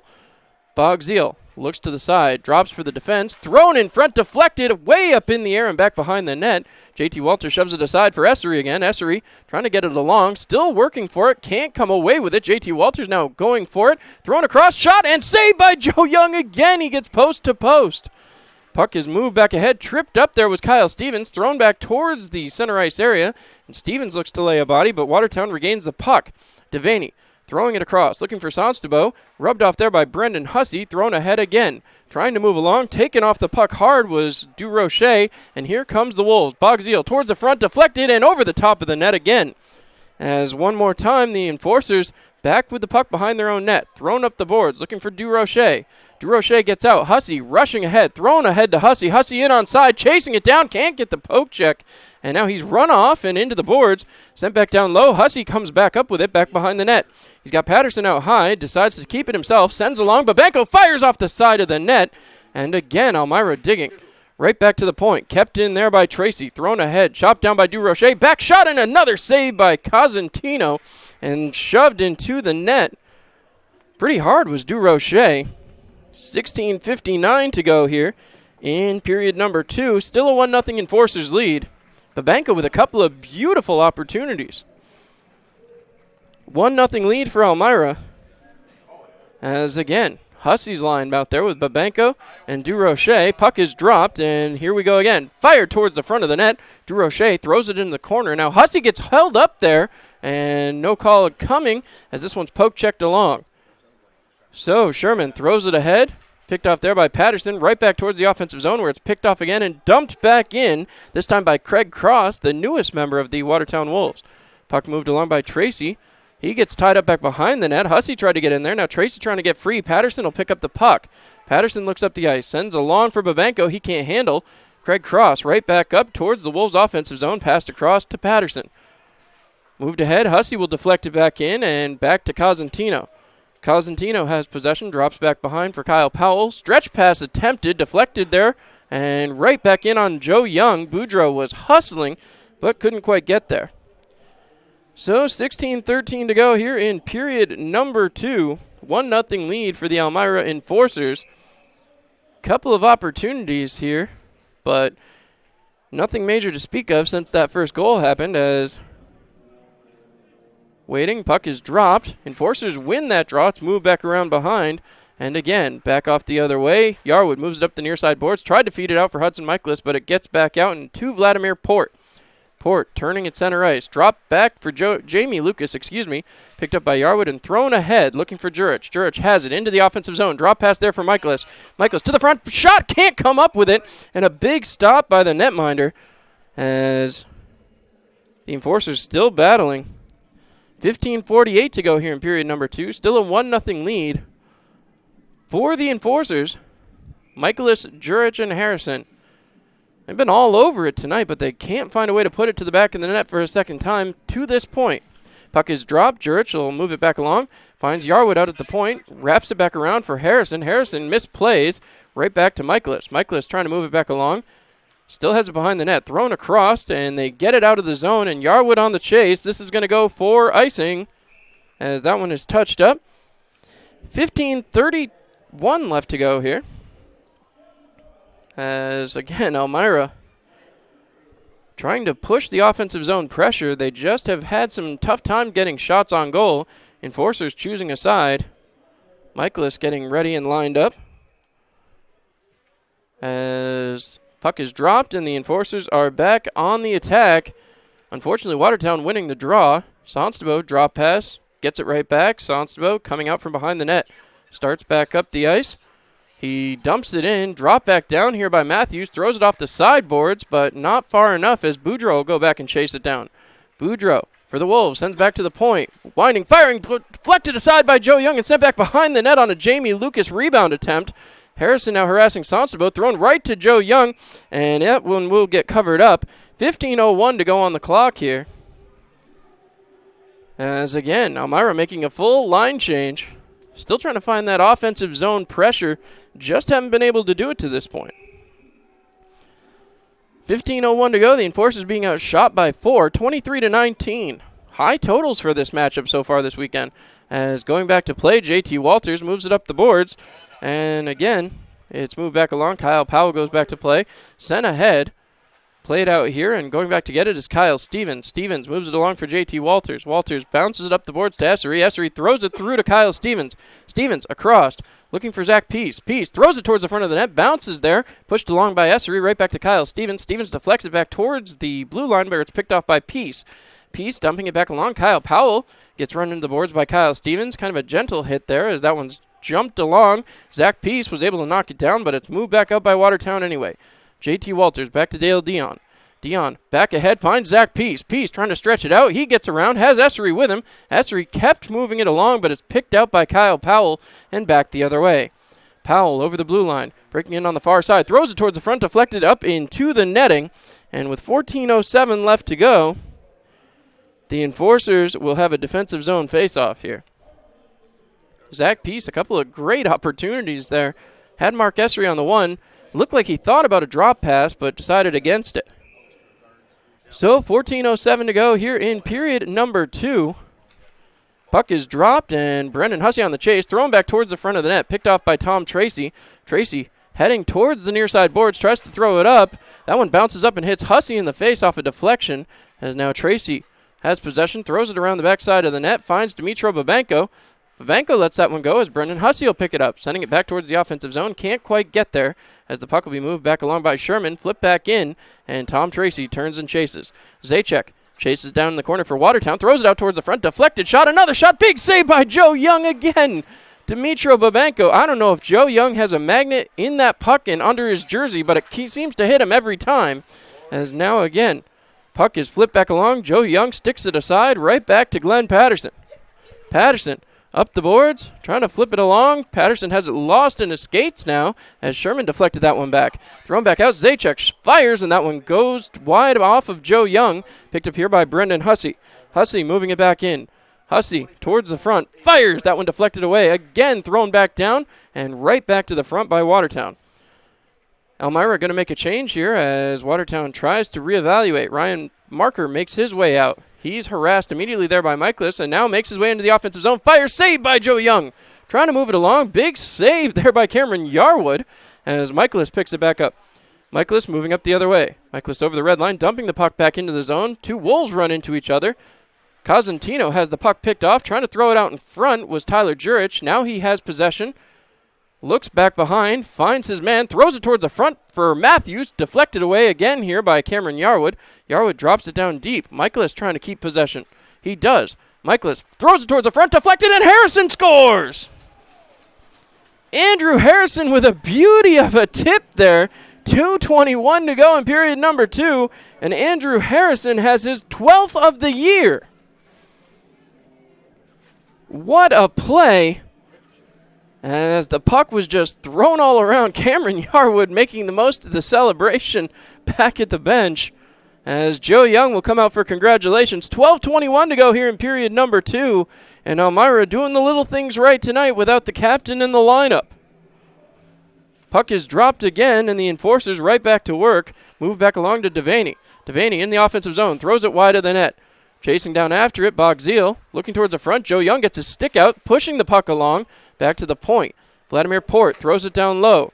Again, the puck, it flutters to the side. Kyle Powell has possession. Thrown toward the front. Fires, saved by Joe Young again. He was on his backside. Vladimir Port throws it towards the front. Deflects just wide. Devaney looking for the wraparound. Sends it to the sideboards instead. All the way out here to Powell. Powell down low again. Trying to get it set up. The Wolves having some trouble getting this puck to settle down. Right to Powell along the sideboards. Throwing it towards the front, deflected off, and Essery can't kick it away.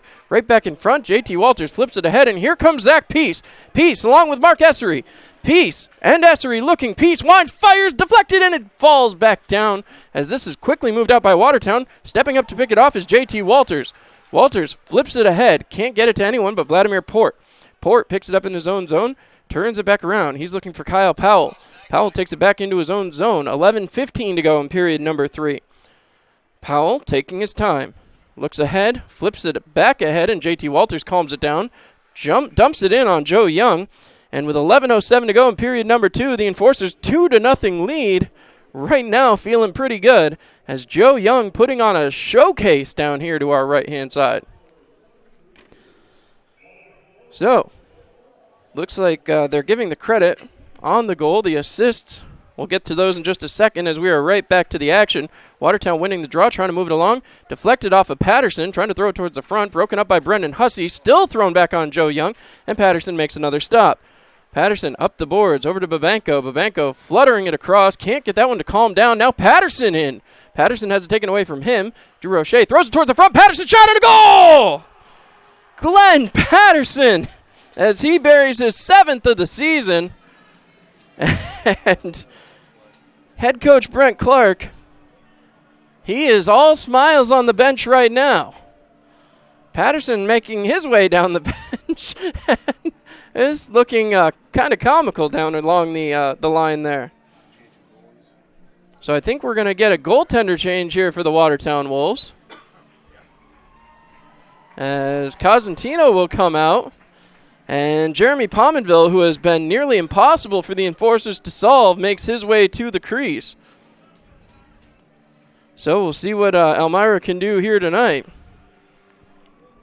Pominville was certainly hoping to get some time off, but after 3 goals let up by Cosentino, not much for Watertown Wolves head coach McLean to do, but to switch up the netminders.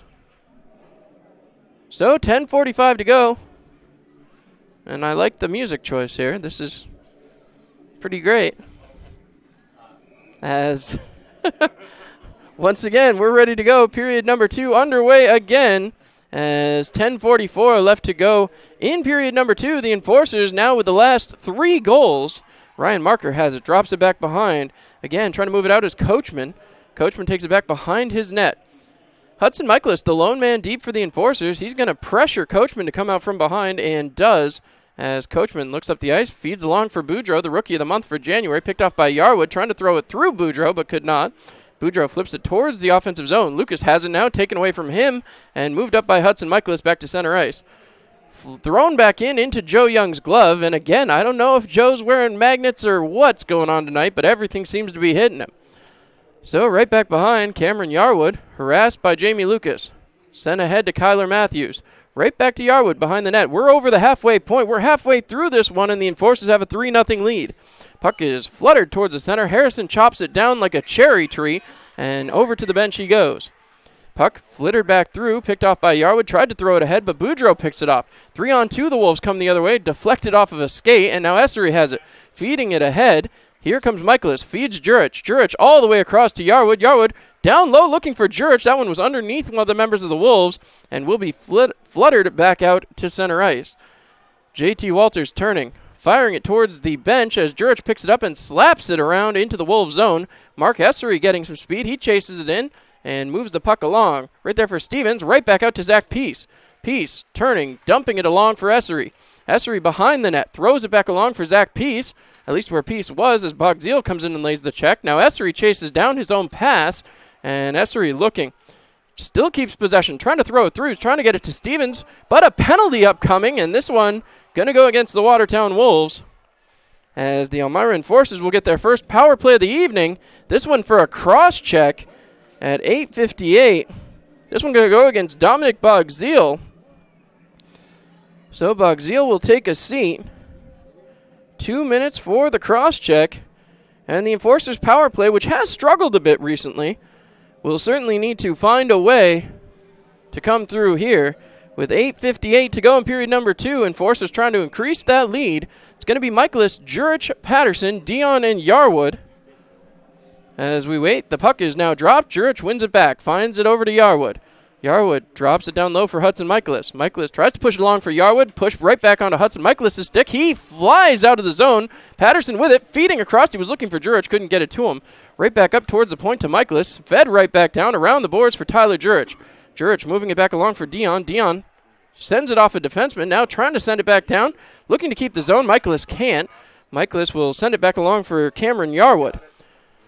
Back over here to Michaelis. Michaelis feeds it ahead. Power play not up there on the board, but the Enforcers coming along again on the Labella power play.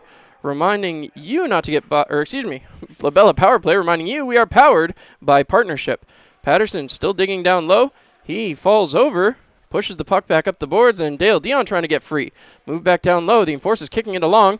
Patterson has it. He's got Jurich out in front. Can't get it to him. Right back out to Hudson Michaelis. Michaelis pushed down, as this one will be sent down to Tyler Jurich. Jurich looking again. Takes his time. Jurich back up towards the top of the slot. Fires it down low, and that one's deflected into the glove. As with 7:52 to go, power play down to 54 seconds, but it's still not on the board up there. So, 7:52 on the clock, as there should still be 54 seconds remaining, I believe. As I think that's what they're there we go, 54 seconds up on the board. As now, Stevens, Harrison, and Peace out there on the front lines of the power play. On the backside, Kyler Matthews alongside JT Walters. Puck is wrapped around the boards. JT Walters able to keep the zone, feeds it down low again for Peace. Peace has it now, trying to move it back along, finds Walters. Walters across, finds Kyler Matthews. Matthews back up to JT Walters. Walters fakes a shot, moves it down to Zach Peace. Peace fires, deflected, it's still loose, trying to shove it into the net, and they can't get it to go. Kyle Stevens so close. That's moved back, and this is going to be a penalty call. Enforcer's not going to like that, as Kyler Matthews going to take the penalty. So, 7:22 to go here in the period. That means that 25 seconds remains of a 4-on-4 as Kyler Matthews takes a seat for the Enforcers. He is taking a seat for roughing. So, roughing the call. 4-on-4 for the next 25 seconds, and then the Wolves will go on an abbreviated power play. As again, Michaelis coming out to take the draw. 3-0 lead for Elmira at the moment. As puck is dropped and we are off again. Puck is moved back behind. JT Walters has possession. Walters turning. Still trying to find a way out of the play as Dale Dion fell over. Hudson Michaelis has to chase it down, sends it back behind, and JT Walters chases again. Down to 5 seconds to go in the 4-on-4. Send up to Zach Peace. Peace racing up. Here comes Zach Peace trying to get around. Looking towards the front end. He has it taken off of his stick. Back the other way. Sansubo tries to throw it way out. Bogzil rushing in on the power play now. The Watertown Wolves. That one poked away. Up to Zach Peace. Peace sends it all the way down as Marker couldn't apply enough pressure. This is a Seneca Beverages penalty kill. Brought to you by Seneca Beverages, reminding you not to get boxed by drinking responsibly.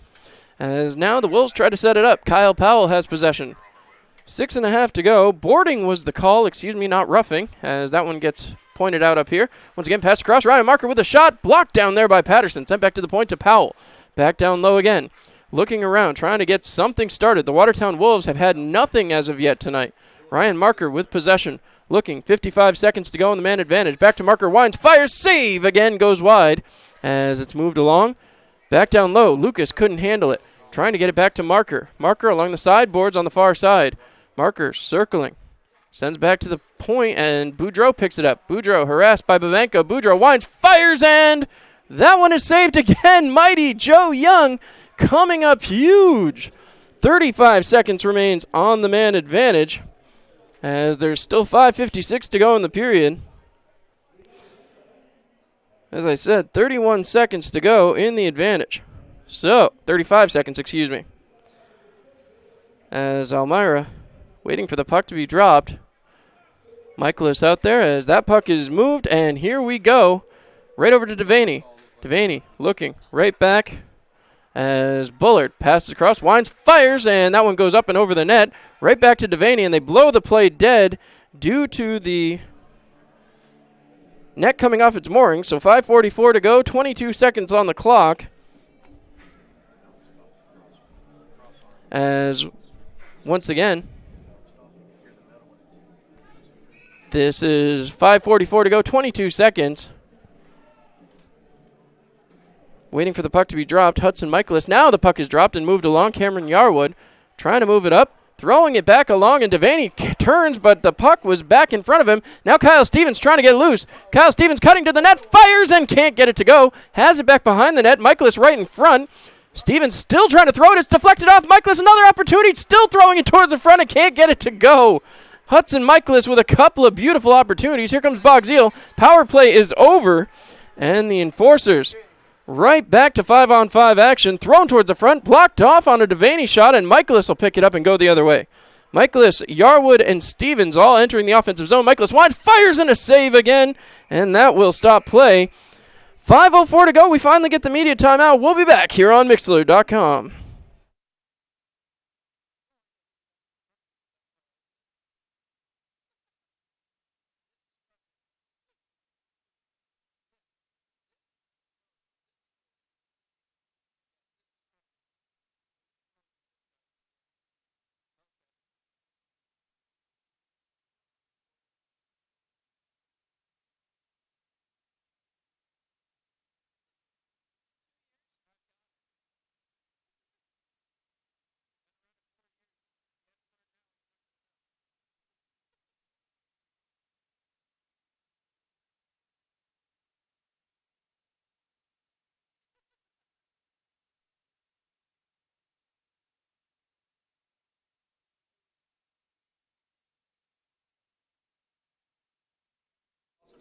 All right, and with that, we are back here. The media timeout over. 5:04 to go in period number 2. A 3-0 Enforcers lead.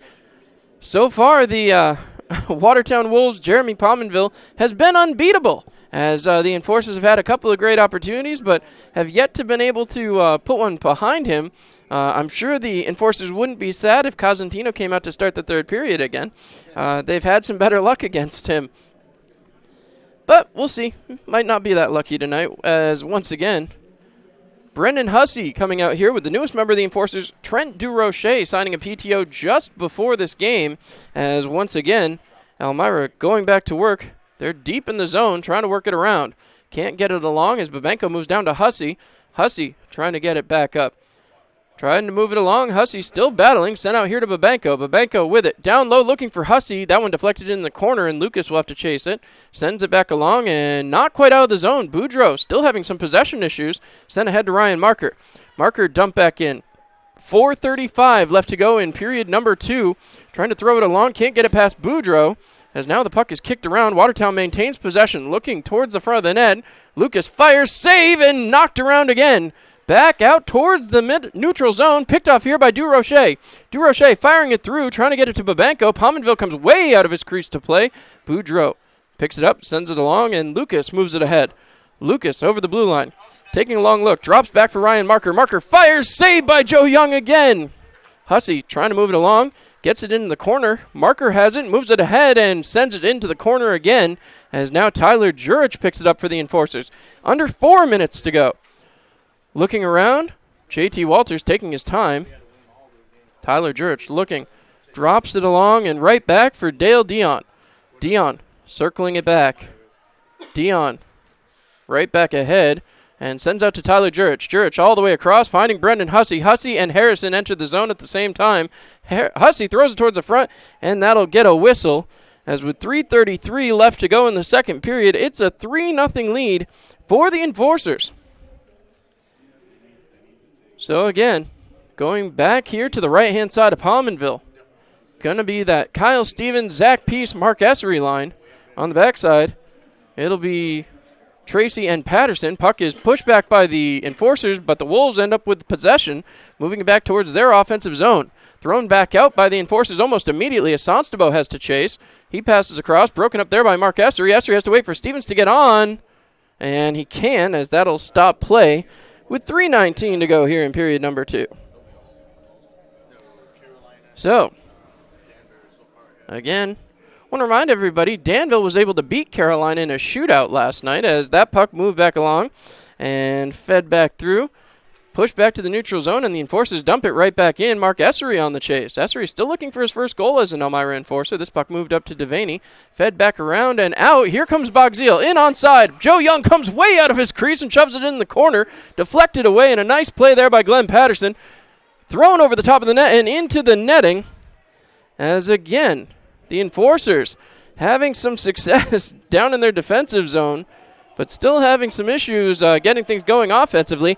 They have that 3-0 lead with 2:55 to go here in period number 2. Puck comes down. See if the Enforcers can get the draw here. Hudson Michaelis takes a long look. Puck is dropped and moved to the side. All the way back and out of the zone. Kyle Powell couldn't stop it.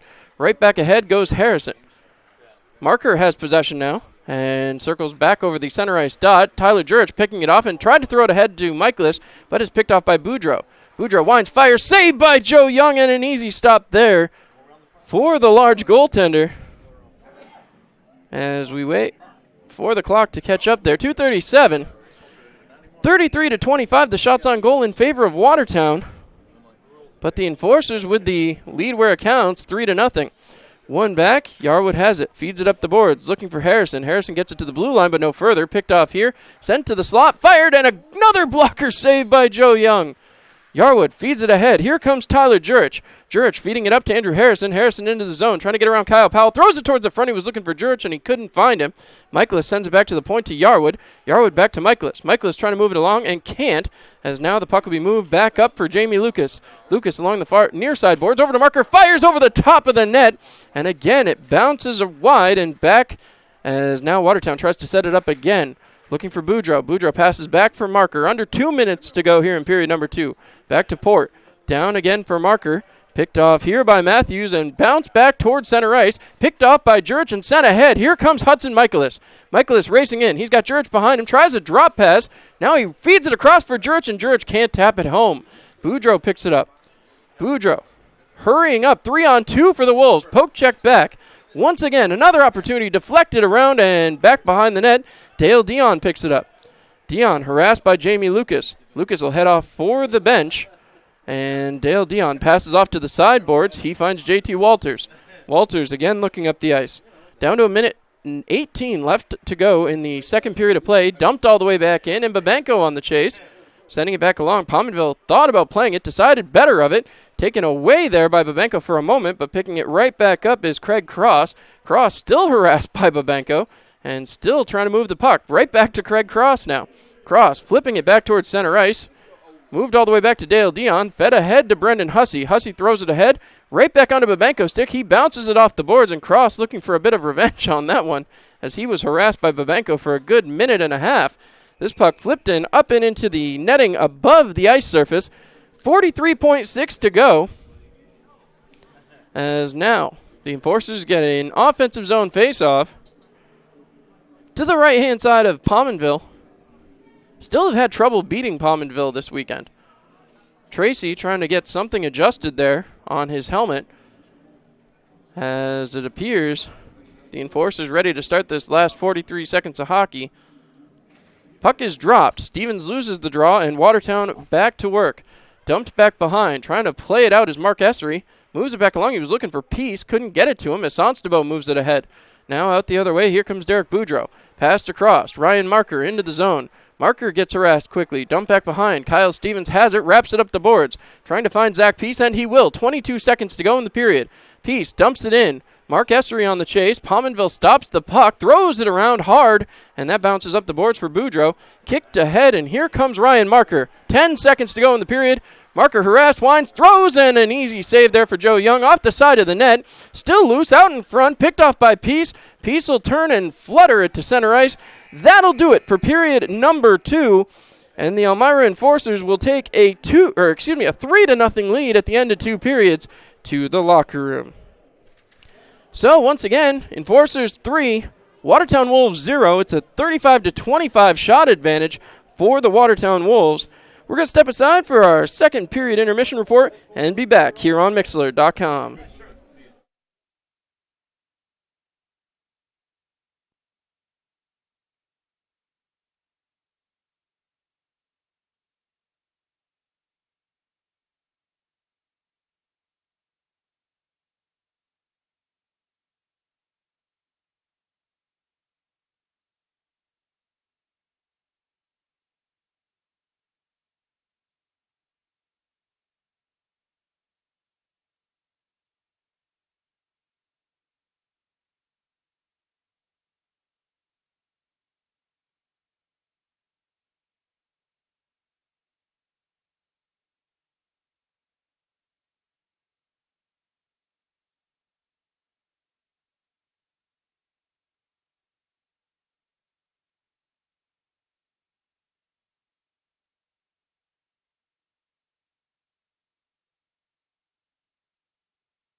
Podcast. I'm John Clement, along with a very special guest this week, Brendan Hussey. Brendan, practice just lets out on Wednesday afternoon, and guys are getting ready for a big stretch of games here against the Watertown Wolves. Obviously, nine big points anyway, but an 18-point swing when you figure you're playing the team right behind you in the division.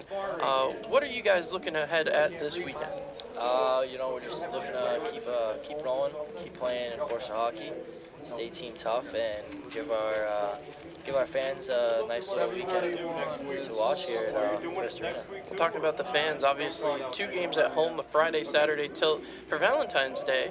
Certainly going to be interesting, of course, and I'm sure we'll see the neon greens as they're being auctioned off on Saturday night. However, after these 2 games, you go to Watertown for 1, Medford for 2, and then a 10-game homestand, which is pretty astronomical. How much does that change the relativity of the dressing room when you guys are on the road versus being at home? What's the big change there? It's nothing too crazy, but it's just obviously it's just not being in your home rink. Maybe it's a little colder. Maybe a little colder in one rink, it might not seem like too much, but it is. Sometimes it affects you getting ready, warming up, getting on the ice. But for the most part, it's nothing too crazy. You want to be at the home rather than away, obviously. But it's nothing too crazy. Either way, you just got to get on the ice and play hard and play for the guy next to you. I got to talk to you about this weekend. Obviously, a couple of different stops. Danville, for the fans that haven't seen it, you guys walked down a flight of stairs to get onto the ice. And then on Sunday in Port Huron, obviously, we were running a little bit behind. Glenn Patterson getting off the bus fully dressed. I mean, I've got to talk about this. What was that situation like? You're laughing here. What was that like for the team, getting ready and getting going for both of those different, very, very different entranceways? Well, Danville, you know that you're going to have to be going up and down stairs. It's nothing. It's not ideal, but it's whatever, Patterson getting ready. We were a little bit late getting to the Port Huron game.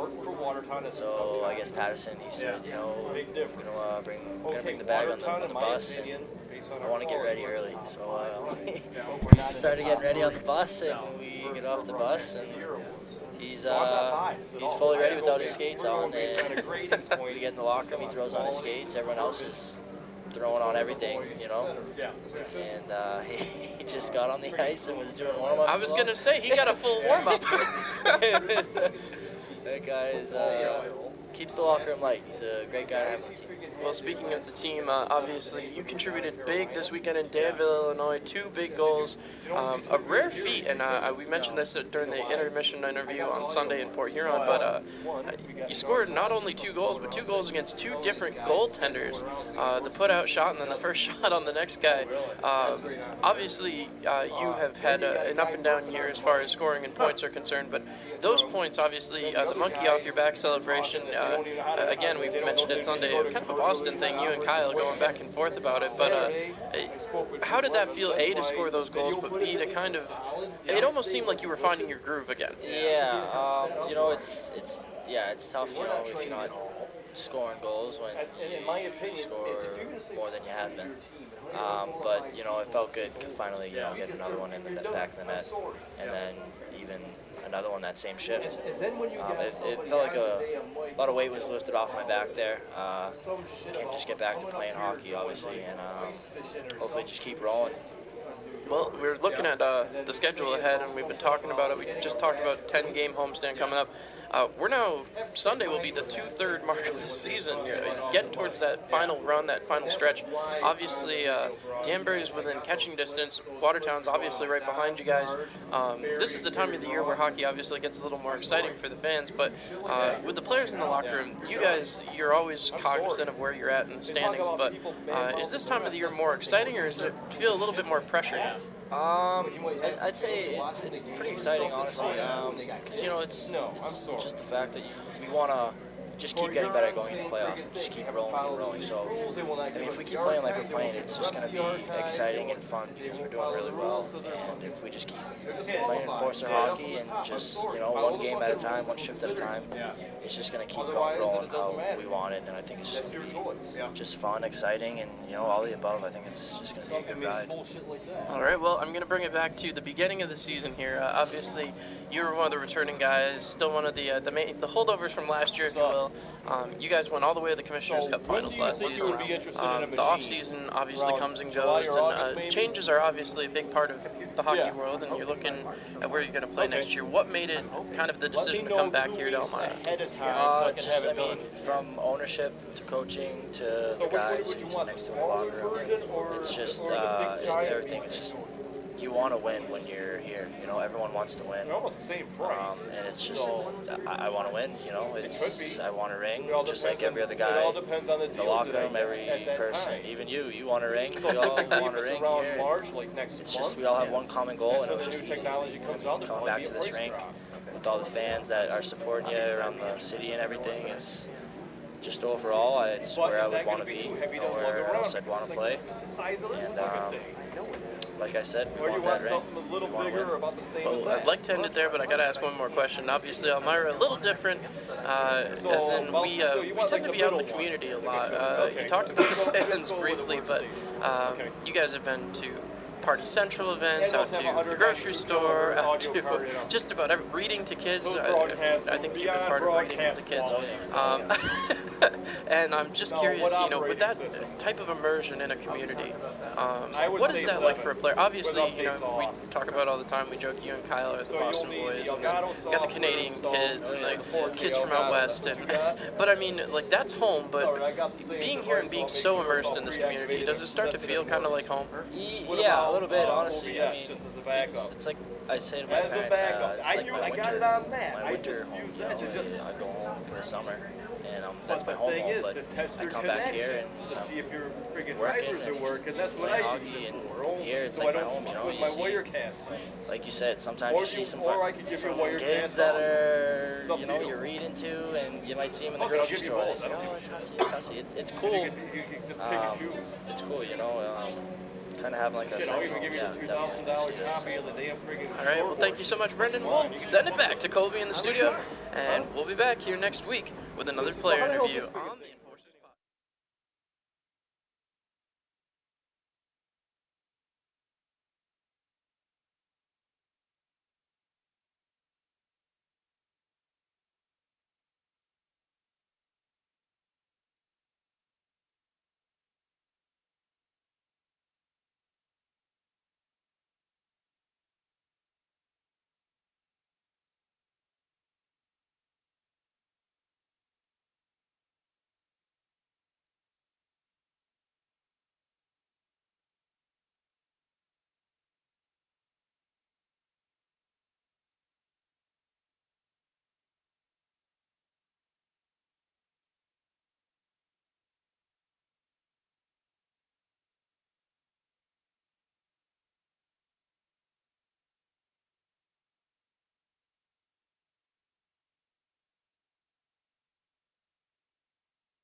All right, sorry about that, folks. There's a little bit of an elongated break there.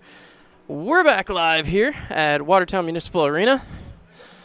Nice interview with Brendan Hussey. Make sure you tune into the Enforcers podcast every Thursday night. Whew. The area around here is pretty far away, so larger people don't walk very well. Just all I'm saying. All right, so as we get back to paying the bills, don't forget breakfast on the run, Dandy can sweeten that deal. Grab 2 Dandy bagels with cream cheese for only $3 for a limited time. Perfect with our Dandy coffee or specialty coffees. And don't forget, Enforcers fans. Excuse me. Whew. Really struggling tonight. As we want to remind you not to forget the next time you need a day to refresh and unwind, stop on down to the Town Barber and Beauty Shop. Ladies, if you need a new haircut or your color refreshed, Nancy is your gal. Men need a face shave with a hot lather. Mary is the master barber for you. Need a mani or a pedi? Donna will have your hands and feet soft and smooth in no time. Aches and pains, Jessica will help soothe those sore muscles with a therapeutic massage. Town Barber and Beauty Shop is your one-stop shop offering something for everyone. Stop in today at 1128 Broadway in Southport, across from the Value Home Center. All right, well, 2 periods in the books. That means it's time once again for my favorite line, 20 miles, 20 smiles. Nobody rides for free. The Enforcers just 20 minutes away from a victory. And, of course, taking 2 out of 3 on the weekend would be no easy task, but the Enforcers look in line to do it. Mighty Joe Young living up to his name there as he is, well, he stopped 40 of 40. We're not going to say the words. We're not going to jinx it here on the broadcast. But he is having an impressive night, and I've said it several times. Looks like he's got magnets attached. As now we look at the only other score out in the out-of-town scoreboard tonight. Live from McMorran Arena, it's final out there in Port Huron, 5-2. The Prowlers defeat the Dashers. 3 goals in the third period help propel the Port Huron Prowlers to victory. 3 unanswered goals as well. Bobby Sokol, Dalton J., Dalton Young, all scoring. So maybe Young is the wild card here tonight as Dalton Young scores a 5th goal out there for the Prowlers, and, well, Mighty Joe Young having himself a night here live in Watertown. So, end of the second period has come and gone. The Enforcers ready to take their way back onto the ice, and we remind you, opening faceoff going to be brought to you by Rob Sweet's State Farm Agency on Market Street in downtown Corning. Or you can visit them on the web where you can bundle home, auto, and life for a sweet hat trick at sweetrob.com. So, Cameron Yarwood opening the door. I think he's helping the officials back onto the ice as the Watertown Wolves bench bosses take their place. And 20 minutes goes back up on the clock, which means it's time for the third period of play. See if the Enforcers can get everything going. They certainly are hoping to get everything going as emergency goalie and forward signed today. Sorry, just checking out the Enforcers fan page here. So Joe Young is in goal today. So Passingham is out sick. Yes, that is accurate, fans, as that was reported an hour ago. Gino Mini also not playing. If you tuned in for the pregame show, you would have heard all this straight from me well over an hour ago. So want to thank everybody, and want to thank my personal camera crew today for helping me out and keeping me up to date on the social media side. We're trying to keep you with the best stream possible here live from Watertown Municipal Arena. So unfortunately, the checking of the internet is my usual tool, but I'm unable to do that here. So Joe Young and the Enforcers take to the ice. Surprisingly, the first man out of the tunnel, Brendan Hussey, for the Enforcers, usually in the spot filled by Ahmed Mahfouz. And here comes Jeremy Pominville and the Watertown Wolves. Again, I noticed this in the second period. I didn't point it out, but I feel the need to say something now. Black jerseys and gray socks are a weird combination, as I'm seeing it. So this is a little interesting here as the Watertown Wolves. Black jersey, gray socks.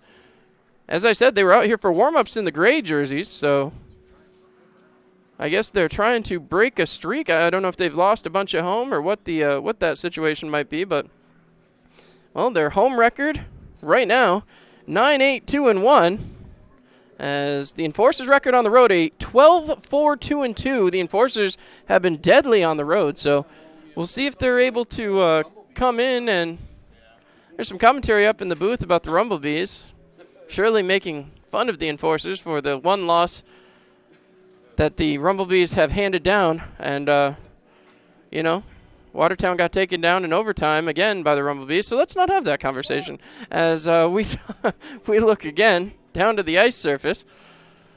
So, Elmira not happy with something about the ice condition here, although perhaps maybe they just don't like the Wolf logo there. They're doing something to that Wolf logo directly in front of us. As Dale Dion, yeah, maybe he's putting a mustache on it. Everything looks better with a mustache. As, well, the ice conditions up here have been a problem before. You certainly hope that doesn't continue here tonight. As the last time we were here, we had to delay the game for 20 minutes due to the ice conditions and the swamp that was the Watertown Municipal Arena. As now we're ready for period number 3. 20 miles, 20 smiles. Nobody rides for free. Bullard and Michaelis. Michaelis wins it and gets things kicked off here in period number 3. Going back to play, Yarwood has it. Flips it ahead, looking for Michaelis. Bullard will pick it off. Bullard looking out towards the middle. Throws a shot onto Joe Young, and he covers up. Big stop for Joe Young as 19:48 to go. Just 12 seconds played in this third period of play. So, face off to the left-hand side of Joe Young. Michaelis and Bullard again as that puck is dropped and moved back towards the point. Fired through. Powell has that one skitter right by the goal. Jurich now picking it up. Tyler Jurich up to Hudson Michaelis. Michaelis looks ahead. Feeds Andrew Harrison just onside. Pominville tried to chase it down, but it's moved around instead by Harrison. He couldn't find anyone to pass to, however, as now Jurich puts it along. Looks for Harrison. Harrison trying to get there. It's shoved away from him, and Devaney will start out the other side. Picked off there by Hudson Michaelis. Michaelis back in. 3-on-2 for the Enforcers. Drop pass for Jurich. Jurich sidesteps one check, keeps it in the zone, throws it towards the front, but Harrison couldn't come up with it, and Kyle Powell moves it along. Here comes Bullard in onside. Thrown back across for Boxeel. Boxeel waits, fires, saved by Joe Young, and he does it with flair. Jennifer Aniston would be proud as the flair is showing down there in the goal crease. As once again, Elmira has a face-off to the right-hand side of mighty Joe Young, and nobody born after 84 got that reference. So once again, we are back on as trying to move through. It's picked off, sent back to the point, winding, firing. Desjardins is stopped by Joe Young, and it's fed back up to Peace. Peace ahead to Essery. Essery into the offensive zone. Drops for Zach Peace. Peace cutting around the defense. Throws it towards the front, deflected away. And again, here comes the Wolves. Back the other way. A drop pass, almost picked off by Peace, but Desjardins manages to move it along. Dumped back into the Enforcers zone. Attendance number tonight, 731 in attendance here in Watertown. And yes, Enforcers fans, that's 731, 3 digits. About 500 of them probably wearing Enforcers jerseys. Glad to see they made the trip. As the faceoff will occur just in front of the Watertown Wolves bench. Fed back through as that one is flipped back in. Pominville will play, leaves it back behind for Desjardins. 18.5 to go in period number 3. Big hit there. Essery collides with the defenseman for the Watertown Wolves. Trying to throw it along is Kyle Stevens. Still trying to move it down. Stevens gets it down to Essery, but it goes right by him. And now the newest member of the Watertown Wolves, Craig Cross, moves it ahead. And here comes the Wolves back the other way. Jamie Lucas cuts into the offensive zone, looking, trying to get it through, and is taken off the puck by Glenn Patterson. Not an easy move to make, as now right back towards the front, deflected by Joe Young and sent to the corner as it's picked up by Zach Peace. Peace has Essery on the far side. Peace into the offensive zone. Essery goes down low. Peace now dumps the puck to him. Essery drops it once again for Kyle Stevens. Stevens moves it around to Tom Tracy. Tracy back down low. He's looking for Essery. Essery picks it up. He's run into the boards hard, and Jamie Lucas picks it up. Sent along the boards for Ryan Marker. Marker flips it back to the neutral zone. Stepping up is Matthews. He dumps it right back in, and the Enforcers get onside and go for a line change. Dimitro Babenko stays out.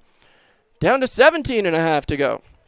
Enforcers still being outshot 42-28, but Elmira has the lead where it counts, 3-0. Puck shoved off, moved in. Liam Little with a shot, goes wide, and Sherman trying to chase it down. He and Hussey tied up, deflected by Joe Young. Still trying to move it through. Sherman has it, poke checked away, and playing it back is Durocher. Durocher trying to flip it out, but Watertown comes out of the zone, pushed ahead again, and here comes the Wolves. Through in front, deflected away by mighty Joe Young, flipped up and into the face of Cameron Yarwood, and I believe we've got a stoppage of play here. 17:05 to go. As again, Yarwood does pop up.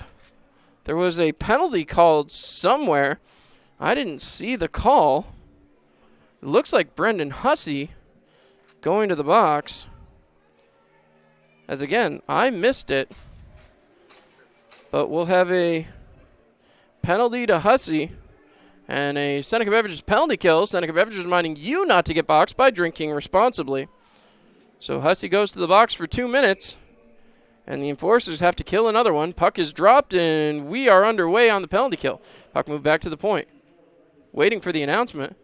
2 minutes for tripping on Hussey, as now it's moved down low by the Wolves, trying to get something set up right in front of the net as it's moved back to Bullard. Bullard waits, passes down again. Passed off to Powell, fires, deflected wide. And again, it moves up the boards back to Bullard. Bullard harassed by Kyle Stevens. Bullard keeps the blue line. Moved along to the side to Devaney. Back up top to Bullard. Bullard winds. Passes down to Bogzeal. Deflected away. Back again to Bullard. Bullard top of the slot. Winds. Fires. Deflected around in front. Can't figure out where it went. And that'll be blown dead. As JT Walters, I think, got that puck in his jersey. Takes it out. Minute 38 to go on the... I don't know if my clock was fast or the clock here was a little slow, but... Well... Still a minute 38 to go on the power play right now. There's a little discrepancy up here in the booth, but once again, we're back in action. Bogzeal has possession and passes along, throws it back for Bullard. Bullard harassed by Michaelis. Bullard looking, waiting, throws it down low, fires, and up and over the top of the net, and that one's going to go all the way down. So those extra 18 seconds may be helping out the Wolves keep the power play going here. As once again, 16:20 to go in period number 3. Pass back across, and Bogzeal makes his way into the zone.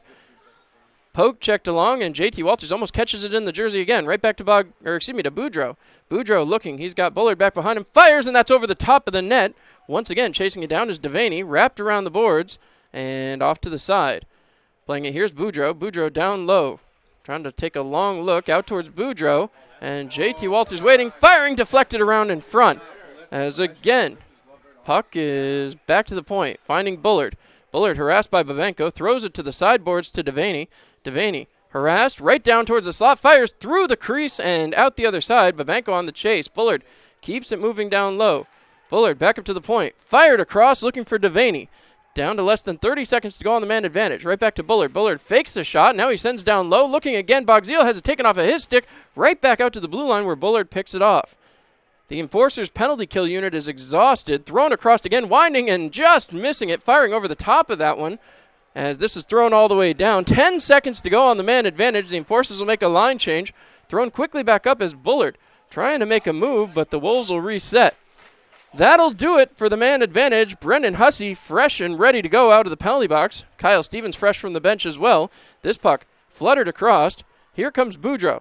Boudreau looking, firing, saved by Joe Young, and he jumps on top of it and covers it up. So, 14:53 to go here in period number 3. And the Elmira Enforcers hanging on to that 3-0 lead, killing another penalty. Big one there for the Enforcers. Definitely don't want to let the Wolves gain any momentum. Puck is dropped, and we are off and ready to go again. Back to the point, deflected around, thrown in front, and Joe Young with another stop. So, Joe Young coming up huge here. As one more time, the Enforcers will wait for the draw. That'll come to the right-hand side of Joe Young. Kyle Stevens getting ready. He waits. Puck is dropped, and the Enforcers off and ready to go again. Move back behind. Marker couldn't handle, and the puck is moved down low by the Wolves. Thrown back in front, bounces off the boards. Powell going to get there first. Thrown in front, deflected away by mighty Joe Young one more time. Mark Essery picks it up, throws it out, and Zach Peace is on the chase. Peace trying to race Powell to the puck. Powell's going to get there first. Thrown along, and Peace tries to lift a stick back to Essery. Essery has it in front, shot and a goal! Zach Peace buries it, and the Enforcers go up 4-0. Zach Peace, what a goal. Perfect pass from Mark Essery. And the Enforcers have the lead. As Peace had all day there to put that one home. Powell went all the way over on Essery, and Essery just saw the wide open man, and the Enforcers right back on top again. As sent back, Tracy sends across. He finds Patterson. Patterson up, deflected by Harrison, dumps it back in, and now Pominville goes back to play. Pominville drops it for Desjardins. Desjardins trying to move it up, and that's deflected out of play. So, 14:05 left to go here in the third period as Elmira, again, coming through in the third period. Puck is dropped and right back off as Jurich tries to move it around. Jurich can't come away with it as now he's battling along the boards. Picked up there by Hudson Michaelis. Michaelis trying to throw it back through to Harrison. Harrison throws it on the net but can't get the shot inside. Back to Harrison trying to feed it towards the front. Harrison across, looking for Jurich. Couldn't find him. It's moved out the other way. And here comes the former Enforcer, Hildebrandt. Trying to pick it off was Jurich. He couldn't as Little comes back the other way. Little back to the front, firing goal! Hildebrandt buries one against his former team. As Tanner Hildebrandt. 13:40 to go here in period number 3. Finally breaks the 0 on the scoreboard. Joe Young, who has stopped everything coming his way today. Well, Hildebrandt, finally, it took 48 shots. So I'll tell you. Hussey getting set. He waits. Puck is sent back, and once again, the Enforcer's off and going. So, puck is pushed ahead by Sonstabo. Thrown back ahead, and chasing it in is JT Walters. He touches, and that one will go for an icing. Puck is still ticking down here. Clock ran down to 13:22. Not sure why, but the clock is now down to 13:22. As we've got action down here. Right to the right-hand side of Pominville. Hussey to take the draw. One back by Bullard. And once again, the Enforcers chasing it down. Watertown has possession, fires it through the neutral zone, and is picked off there by Durocher. Durocher dumps it back in. Pominville watches it go into the corner as Babenko on the chase to the far side boards. Babenko trying to shove it through, does pick it up, moves it along, can't get it to Hussey, and the Wolves will start out the other way. Flip back ahead. Here comes Bogzeal. Bogzeal looking, deking shot, and that one's deflected away by Mighty Joe Young. He jumps on top of it and takes the stoppage. 12:53 to go in a 4-1 hockey game for the Elmira Enforcers. So, Elmira, another defensive zone faceoff. Been a good one so far for Elmira. You got to be pleased when you don't have your captain and you're still managing to control the pace of this game. Pushed ahead again as the Enforcers trying to get there. Flung back through for Coachman as Durocher on the chase. This one bounces off the boards. Chase back as Marker throws it deep. Right back again. It bounces out to center ice. Dale Dion picks it up. Dion looking up the ice, passing across over there to JT Walters. Walters right back for Joe Young, and he'll jump on top of it. As once again, Elmira 4-1 lead. 12:31 to go. We haven't hit the media timeout yet, but the Watertown Wolves have peppered Joe Young for 48 shots right now. Well, now, actually, we've got 51 according to the official score clock here. So 51 shots for the Watertown Wolves. As, again, this puck tied up right off the faceoff. And we're going to go down here to just about 12:15. As coming back the other way. Right back up is Zach Peace, firing it towards the net. And it's rolled around, picked back off, and moved up by Boudreau. Boudreau looking ahead to Lucas. Lucas gets shoved off by Cameron Yarwood. Yarwood goes back to play. Yarwood turning around, feeds it along, and up the other way. Here comes Matthews. Kyler Matthews works it up and dumps it back in. Going back around. This will be played back behind by Pominville. Port has possession, rolls it along again as that one bounces off a skate, off a Powell pass. And here comes the Watertown Wolves. Marker looking across the middle, a shot, and off the side of the net. Great stop by Joe Young, although they're going to blow that play dead. So 11:39 on the clock here. We'll circle the clock back. 11:39 as that net rolled off its moorings, and the Enforcers still up 4-1. 52-31 the shots on goal, according to the official clock. And the Enforcers leading where it counts, 4-1, as now the puck pushed to the side and off the netting. So a lot of discussion right away, as we'll wait and see what happened here. So we've got 11:35 on the clock. All four officials discussing what happened there. It looks like Kyle Stevens is going to get a penalty here for delay of game. So a delay of game penalty moves the Enforcers back to the Seneca Beverages penalty kill. Seneca Beverages reminding you not to get boxed by drinking responsibly. So Enforcers having to go right back on that penalty kill. It's going to be Babenko, Hussey, Walters, and Dale Dion having to kill the next 2 minutes. I always talk about 20 miles, 20 smiles, nobody rides for free. Well, tonight, nobody's going to get to ride for free. This one is going to be a hard-working PK as this is moved along. Babenko kicks it ahead, back to the neutral zone, flips it back in off Sonstabo, and chases down his own rebound as Babenko still battling for it. Going back to play it will be Hildebrandt. Hildebrandt with possession, working it along. Down 20 seconds in the penalty kill here so far for the Enforcers. Here comes the Wolves back the other way. Dumping it around and chasing it is Bogzil. Bogzil has it deflect off him, and Hussey picks up and gets it back to the neutral zone. Sonstabo back to the blue line, passing ahead. Here comes Devaney. Devaney takes a long look. He's got Hildebrandt setting up in front of the net. As it's moved to the side, thrown through. Marker right back in front, deflected out and away by J.T. Walters. Kept in the zone as Watertown still trying to work it around. J.T. Walters chases, sends it back around for Dale Dion. Dion flips it up the boards. He's looking for Brendan Hussey, and Hussey is sprung. Here comes Hussey. He's got Babenko with him. Hussey taking it along, keeping it in the offensive zone, and taken down there as the Enforcers getting up, looking around, as out the other way comes the Watertown Wolves. Wolves making their way out. Devaney gets run into there by Essery, but back the other way. Still with it. Marker back to the point. Finds Kyle Powell. Powell takes a long look. Drop pass there for Port. Port down low to Marker. Marker back to Port. Port down again to Marker. Marker back to Port. Wines, fires, and deflects off his own man as that'll be picked up by Patterson.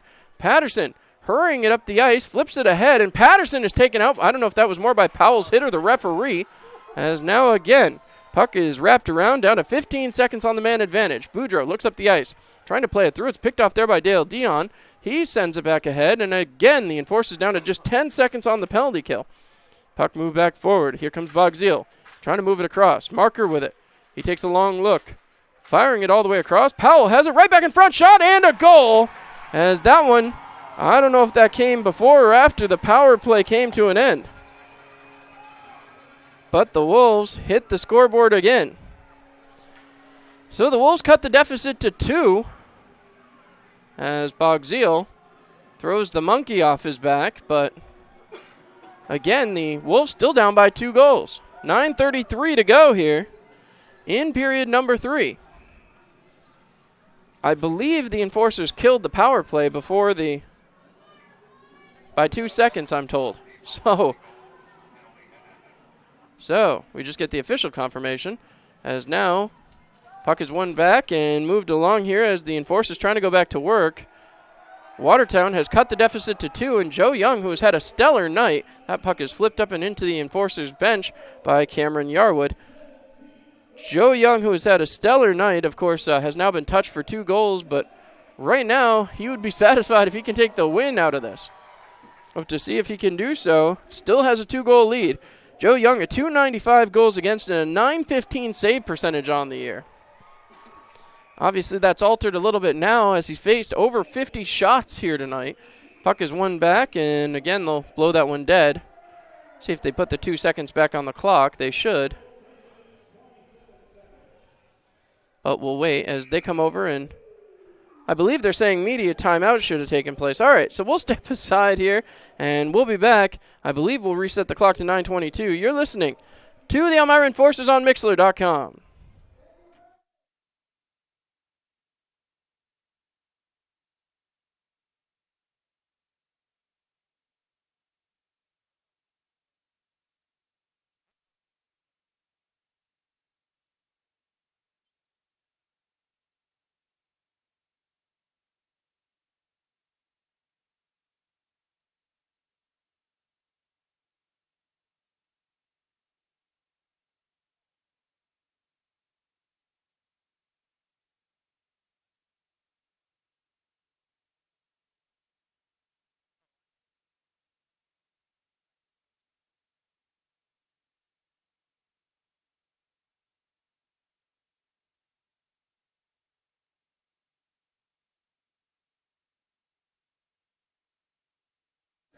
All right, well, they tried to give away, I believe, a snowplow there.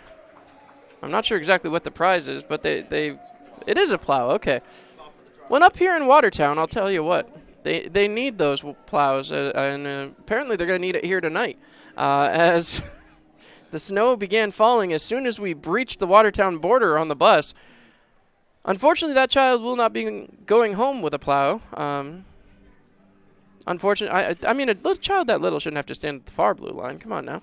As once again, we're back and picked up here as Yarwood trying to move it back along. Puck is moved ahead. Coachman now with it. Coachman has possession, sending it back ahead, and now Elmira will intercept it in their own zone. Down to 9 minutes left to go in the third period of play. Enforcers cough at the puck, and back the other way comes Devaney. Devaney working it back in, fires, and he throws it up and into the netting. So, clock ran down to 8:53 there, as this play will be back in the Enforcers' defensive zone, not where they wanted to get things going here. They tried to go bar down, did Devaney, but Joe Young apparently spread himself out so far. Devaney thought he had to go up into the roof, literally, as this puck dropped, and once again, Dale Dion plays it back to JT Walters. Walters moving it up back to center ice, where it'll be moved back along to Kyle Powell. Powell playing it, sends it back to his defensive partner, Vladimir Port. Port back behind the net. 8.5 minutes left to go here in the third period. Played back behind by Kyle Powell, wrapped around. Here comes the Wolves, picked off no, Harrison couldn't keep possession as Michaelis throws it across for Harrison, and back to Tyler Jurich. Jurich cutting through, trying to get his way through and can't get by his old friend Kyle Powell. Powell passes across to Vladimir Port. Port looking up towards Powell, bounces one up to him. Powell breaks into the zone onside, throws it across. Hildebrandt winds, passes down low, looking for Ryan Marker. Right back out front, and that is deflected away. Picked off again. Port dumping it down low. Played off here by Hildebrandt and dumped down into the corner again. Going back to play is Michaelis. Michaelis wraps it around for JT Walters. Walters trying to keep it up and moving. Walters moves it up the boards. Deflected there by no, not deflected by Harrison. This one dies out, so no icing. 7:48 left to go in period number 3, as Powell not happy about the non-icing call. So 55-31, the shots on goal. 7:38 left to go in the third period. Puck is deflected around, and now skittering back through, Bogzil, tied up by Kyle Stevens, thrown back in front, deflected away by Joe Young. Tom Tracy battling for it, sent back to Desjardins. Sent back behind the net, now trying to throw it past Joe Young. It's broken up and thrown off by Tracy. Zach Peace will start out the other way. He's got Mark Essery. Peace and Essery, this has been an interesting combination since they came together. This one thrown in front and stopped by Pominville. 7:14 left to go here in period number 3, and the Enforcers still holding on to a 4-2 lead as they try to get this clock to triple zeros as quickly as humanly possible. So Stevens, Essery, and Peace right back out there. Puck is dropped. Stevens pushes it ahead, trying to move it back in front. And again, the puck is picked off by Watertown. Sent all the way out. Here comes the Wolves, back the other way, into the offensive zone, looking, passing it in front, deflected away by Joe Young. And Patterson moves it along, and a penalty upcoming. So a penalty will be called on Tom Tracy. So the Enforcers, who have been good on the PK here tonight so far, will really need to come up with one here. With 7:01 to go. We go to a Seneca Beverages penalty kill. Seneca Beverages reminding you not to get boxed by drinking responsibly. So puck will be dropped. Boudreaux and Michaelis lined up. Puck is dropped, and I thought we were set to go again. So the clock has not ticked away yet. So we had 7:01 to go, but the penalty is not on the board, which is the problem. Second time so far here tonight that has happened. So it would be 7:01 to go as the Jeopardy theme plays overhead. What is the scorekeeper having a problem? Once again, penalty was called on. We're not sure exactly what the penalty was called for, as they're still waiting for the penalty to appear up on the board. So, penalty called against the enforcers. Now they got it up as they don't change it back to. All right, so interesting. We're losing 2 seconds on the game here, but the enforcers will be all right with that. They want to get to triple zeros as quickly as possible. Puck sent back across, and again, right back to Kyle Powell. Powell waiting, taking a long look. He waits. Powell passes back down, and it's moved along to Port. Port back down low again, trying to set something up. They send back to Vladimir Port. Port looking, passing across, waiting, firing, and that one is shoved in the corner. Jamie Lucas back on the chase. It's poked aside here by JT Walters, sent back towards the blue line, and a penalty upcoming here. This one's going to go against the Watertown Wolves. So a hit there. Now Kyle Stevens getting into the physicality, and we've got a scrum, and whoa, Kyle Stevens pulled down with a headlock. Haven't seen anything like that since WWE. And I want to remind everybody, WWE is coming back to First Arena in just 1 week's time. Come see your favorite SmackDown superstars only at the First Arena. Tickets are going fast. As heading to the penalty box for the Watertown Wolves, I believe that's Derek Boudreaux, the Rookie of the Month. Kyle Stevens will be the man heading to the box for the Elmira Enforcers. Boudreaux we'll have some time to answer for here, as there was an initial penalty, and then, of course, I don't know if you could call it a fight. Boudreaux and Stevens still hollering back and forth, as Glenn Patterson waiting for some clarification here. So we'll wait with Glenn and Kyle Powell as well. There was an initial penalty that was going to be called against Watertown, and I believe that one was a cross-check to my best of my knowledge. So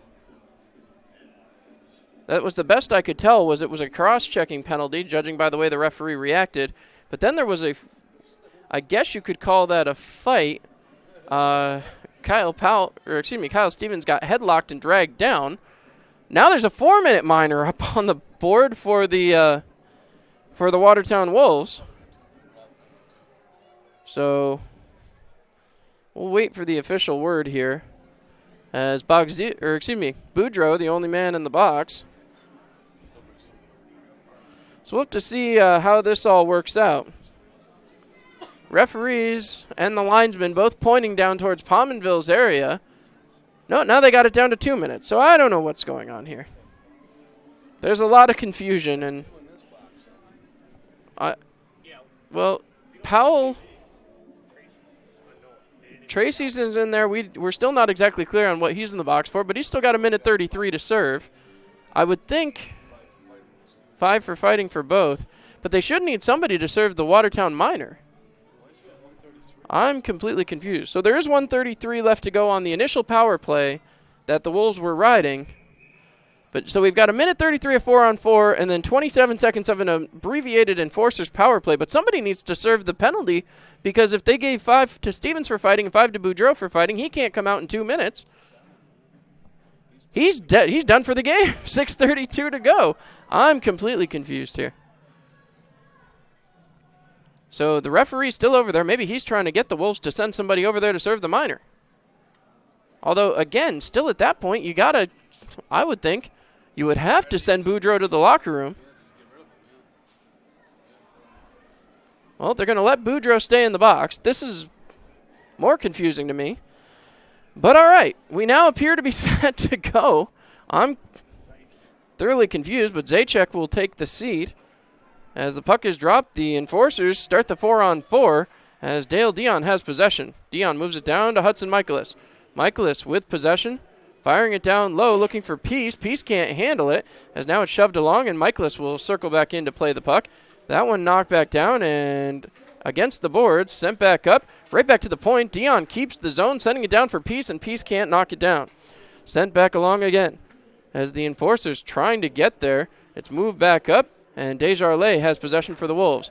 Wolves trying to settle things down. Played back along and out the other way. Here comes the Watertown Wolves. Bogzeal has it in his skates, takes it back towards the blue line, as now we're down to 50 seconds to go in the 4-on-4. Bullard battling, and it's taken away from him by Hudson Michaelis. Michaelis chasing it, as again, Sonstabo goes back to play for the Wolves. Sonstabo with 40 seconds to go in 4-on-4 time. The Wolves still trail by 2. I don't understand this play where they're playing back in their own defensive zone. You would think they'd have to push the pace. Sonstabo kicks it out ahead. Hildebrandt with it now. Hildebrandt turning. Starts to look up ice. Drop pass here. And a big hit coming there for Brendan Hussey, who flips it back in the offensive zone. The Enforcers will be fine playing in the neutral zone, but again, this is some odd play for the Wolves, who are about to go on a penalty kill here in 10 seconds. Puck moved ahead. Finally into the offensive zone for the Watertown Wolves, as Glenn Patterson pressuring Marker, as here comes the end of the Enforcers' penalty to... Yep, there's Tom Tracy fresh out of the box. So puck is flipped back in. Patterson kicks it ahead, and 20 seconds remain on an abbreviated Labella power play. Labella reminding you we are powered by Partnership. Harrison fires it across. Here comes Yarwood back the other way. Yarwood moves it in and dumps it around. 10 seconds to go on the man advantage. As the stick is lifted, Hussey brings it back out to center ice and feeds Patterson. Patterson looking up. Feeds it along the boards, and Brendan Hussey breaking towards the offensive zone. Power play is over. Hussey fires it, goes just wide. Harrison picks it up, fires it towards the net, and an easy glove save there for Pominville. As we're down to 4:25 to go in the third period of play, and the Enforcers, well, they have a 2-goal lead. One would assume Coach McLean will be thinking about pulling netminder Pominville in favor of the extra attacker if the Wolves can get down into the offensive zone. That is not a given at this point at the moment. They've had some trouble getting through the neutral zone. As once again, puck is dropped. The Enforcers only have 4 men out there. There's the 5th man as Hussey comes out. Puck is played along. Here comes Bullard. Bullard making his move. He tries to cut towards the net, and that one's deflected up and into the netting. So, 4:11 left to go here in period number 3. As the Elmira Enforcers will be sent back into their defensive zone. As I said, the Enforcers were handicapped a man by their own doing at that point. That was a peculiar event. As one more time, Michaelis wins the draw back.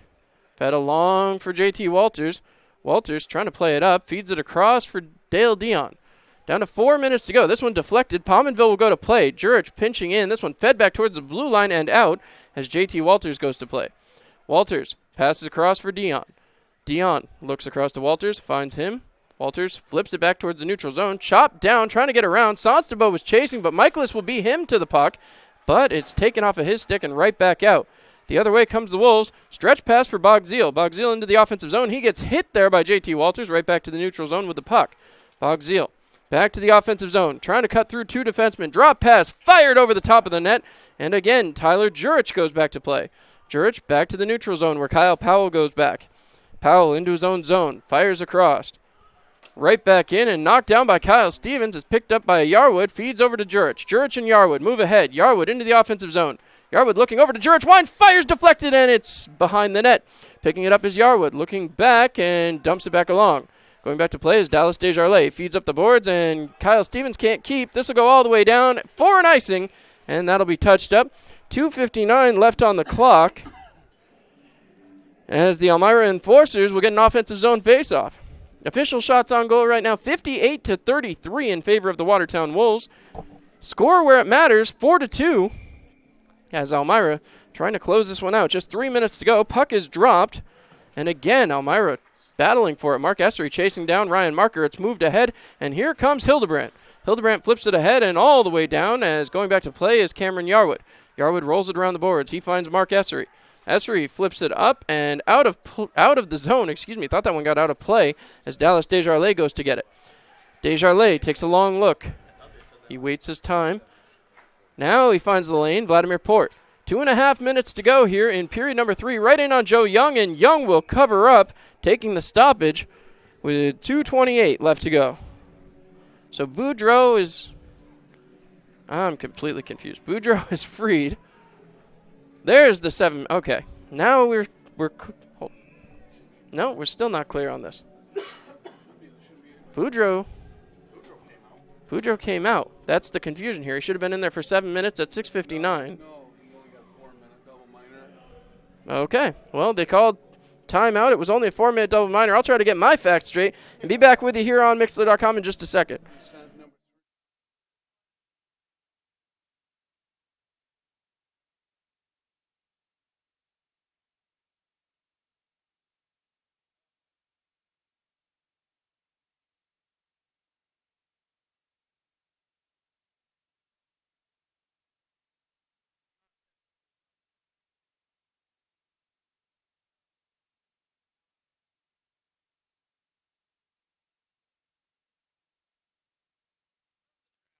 All right, so we got clarification now. Kyle Stevens was not involved in a fight. It was a WWE-style headlock, and he was thrown to the ground. Took a good bump, solid bump. And 2 minutes for roughing, 4 minutes for roughing for the other half. And, well, we love hockey. As once again, here we go. 2 minutes, 28 seconds to go, and the Enforcers looking to close this one out. Goalie is pulled 6-on-5 as Dale Dion moves it ahead, trying to get it through. It's pushed ahead to Michaelis. Michaelis fires towards the open net, and in the net! Hudson Michaelis buries it and puts the Enforcers up 5-2. Michaelis threw that one in. Well, I got to tell you, that one was about 150 feet from the net. As Michaelis buries it, Jurich at the front of the handshake line, although I'm sure it was Michaelis' goal. I watched him throw it all the way down the ice. And, well, he owned that one. 2:19 left to go here. Goaltender's back in the crease. And now the Enforcers trying to kill time. JT Walters has it, passes across. He finds Dion. Dion right ahead. Moved ahead to Durocher. Picked off by Hildebrandt. And moved ahead to Port. Port back across to his partner Powell. Powell up ahead. He finds another player as that's up to Hildebrandt right back in front. Couldn't catch the number on that one as Liam Little almost had a beauty of an opportunity right in front of the net. Sends back to the point. Thrown back towards the side. Picked off, and Hildebrandt is stopped by mighty Joe Young. Joe Young stops a huge opportunity there as, again, Watertown has to feel snake bitten. So 1:48 to go. Official shots on goal now, 60-34. I don't care if he has given up 2 goals. Joe Young's your first star of the night in my estimation. As now the puck is dropped. Enforcers right back to it. Powell across, firing, kick save Joe Young. Right back to Powell. Powell trying to flip it down below the goal line, trying to get it to Ryan Marker. Marker will retrieve the puck, but up the far side boards. He's harassed quickly by Mark Essery. Still taking it along, taking a full tour of the zone. He hasn't seen it before. This is some interesting real estate right here. Now he throws it out to the front, and it's broken up again. Trying to play it out. Essery has it. Essery moving it ahead over the red line. Gets in the offensive zone, cutting through, firing, and Essery has that one go off the glove of Powell. Puck fed back out, and here comes the Wolves. Kicks off Essery's skate, and now here comes Zach Peace. Peace with Stevens. Peace cutting across to Stevens, and Stevens couldn't get his stick on it. Now it's played back the other way by Watertown, trying to set it up. Breaking back is Jamie Lucas. Fires it ahead. It's picked off by Yarwood. Right back to Matthews. Matthews ahead to Stevens, and Stevens couldn't do it as that will be an icing with 52.4 seconds remaining. So the Enforcers a 5-2 lead. Kyle Stevens, stick over the head. He is visibly upset at himself for not getting a stick on that puck. But I'll tell you what, Watertown crowd is thinning out here. So should be an easy drive home for my friends up here in the booth. easy parking lot escape. As once again, the puck is moved along here by Matthews. Peace getting into it with Liam Little. Puck is thrown back around for Mark Essery. Essery up the boards. Kept there by Watertown. Trying to move it along. It's broken up there by Matthews. And right back out. Right back out again and playing it into Cameron Yarwood. Yarwood goes to play with 30 seconds to go as Cameron Yarwood looks up the ice. Yarwood drop pass there for Kyle Stevens, and I believe I heard Joe Young's name among the 3 stars there as it's flipped ahead, right out looking for Zach Peace as the puck is fluttered into the corner. 13 seconds to go in period number 3. Here comes Desjardins. Desjardins over the red line, working it in, choked away there by Mark Essery, and he tries to throw it along. It's picked off by Liam Little. Little back, firing goes just wide, and that will do it, ladies and gentlemen. The Elmira Enforcers claim victory again here this weekend. Well, the word around First Arena was they wanted to take 2 of 3. They did it. It was a non-traditional way. They would have loved to take the 2 back at home, but they get 1 at home, 1 in Watertown here tonight as the Elmira Enforcers treat themselves to a smorgasbord here at Watertown Municipal Arena.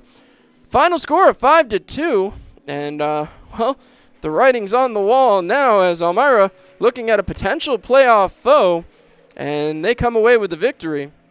We'll take a look now at the summary and read you back the scoring. Elmira scored 4 straight. Michaelis, Harrison, Patterson, and Peace. Then Hildebrandt and Bogzeal were able to score for the Watertown Wolves, and an empty net goal by Hudson Michaelis iced this one for the Elmira Enforcers. So we want to thank everybody for tuning in. We'll check out the out-of-town scoreboard as well. They are going to give an assist to Jurich on that Hudson Michaelis empty netter. But the other score tonight, we already discussed it a little bit earlier.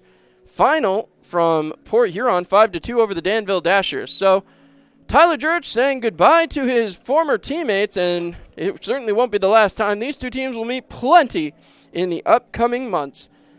We're going to take it from here. It's been a wonderful time here in Watertown, New York, as the Elmira Enforcers take the victory. 5-2. Thank you so much for tuning in. I'm John Clement. Good night, Elmira.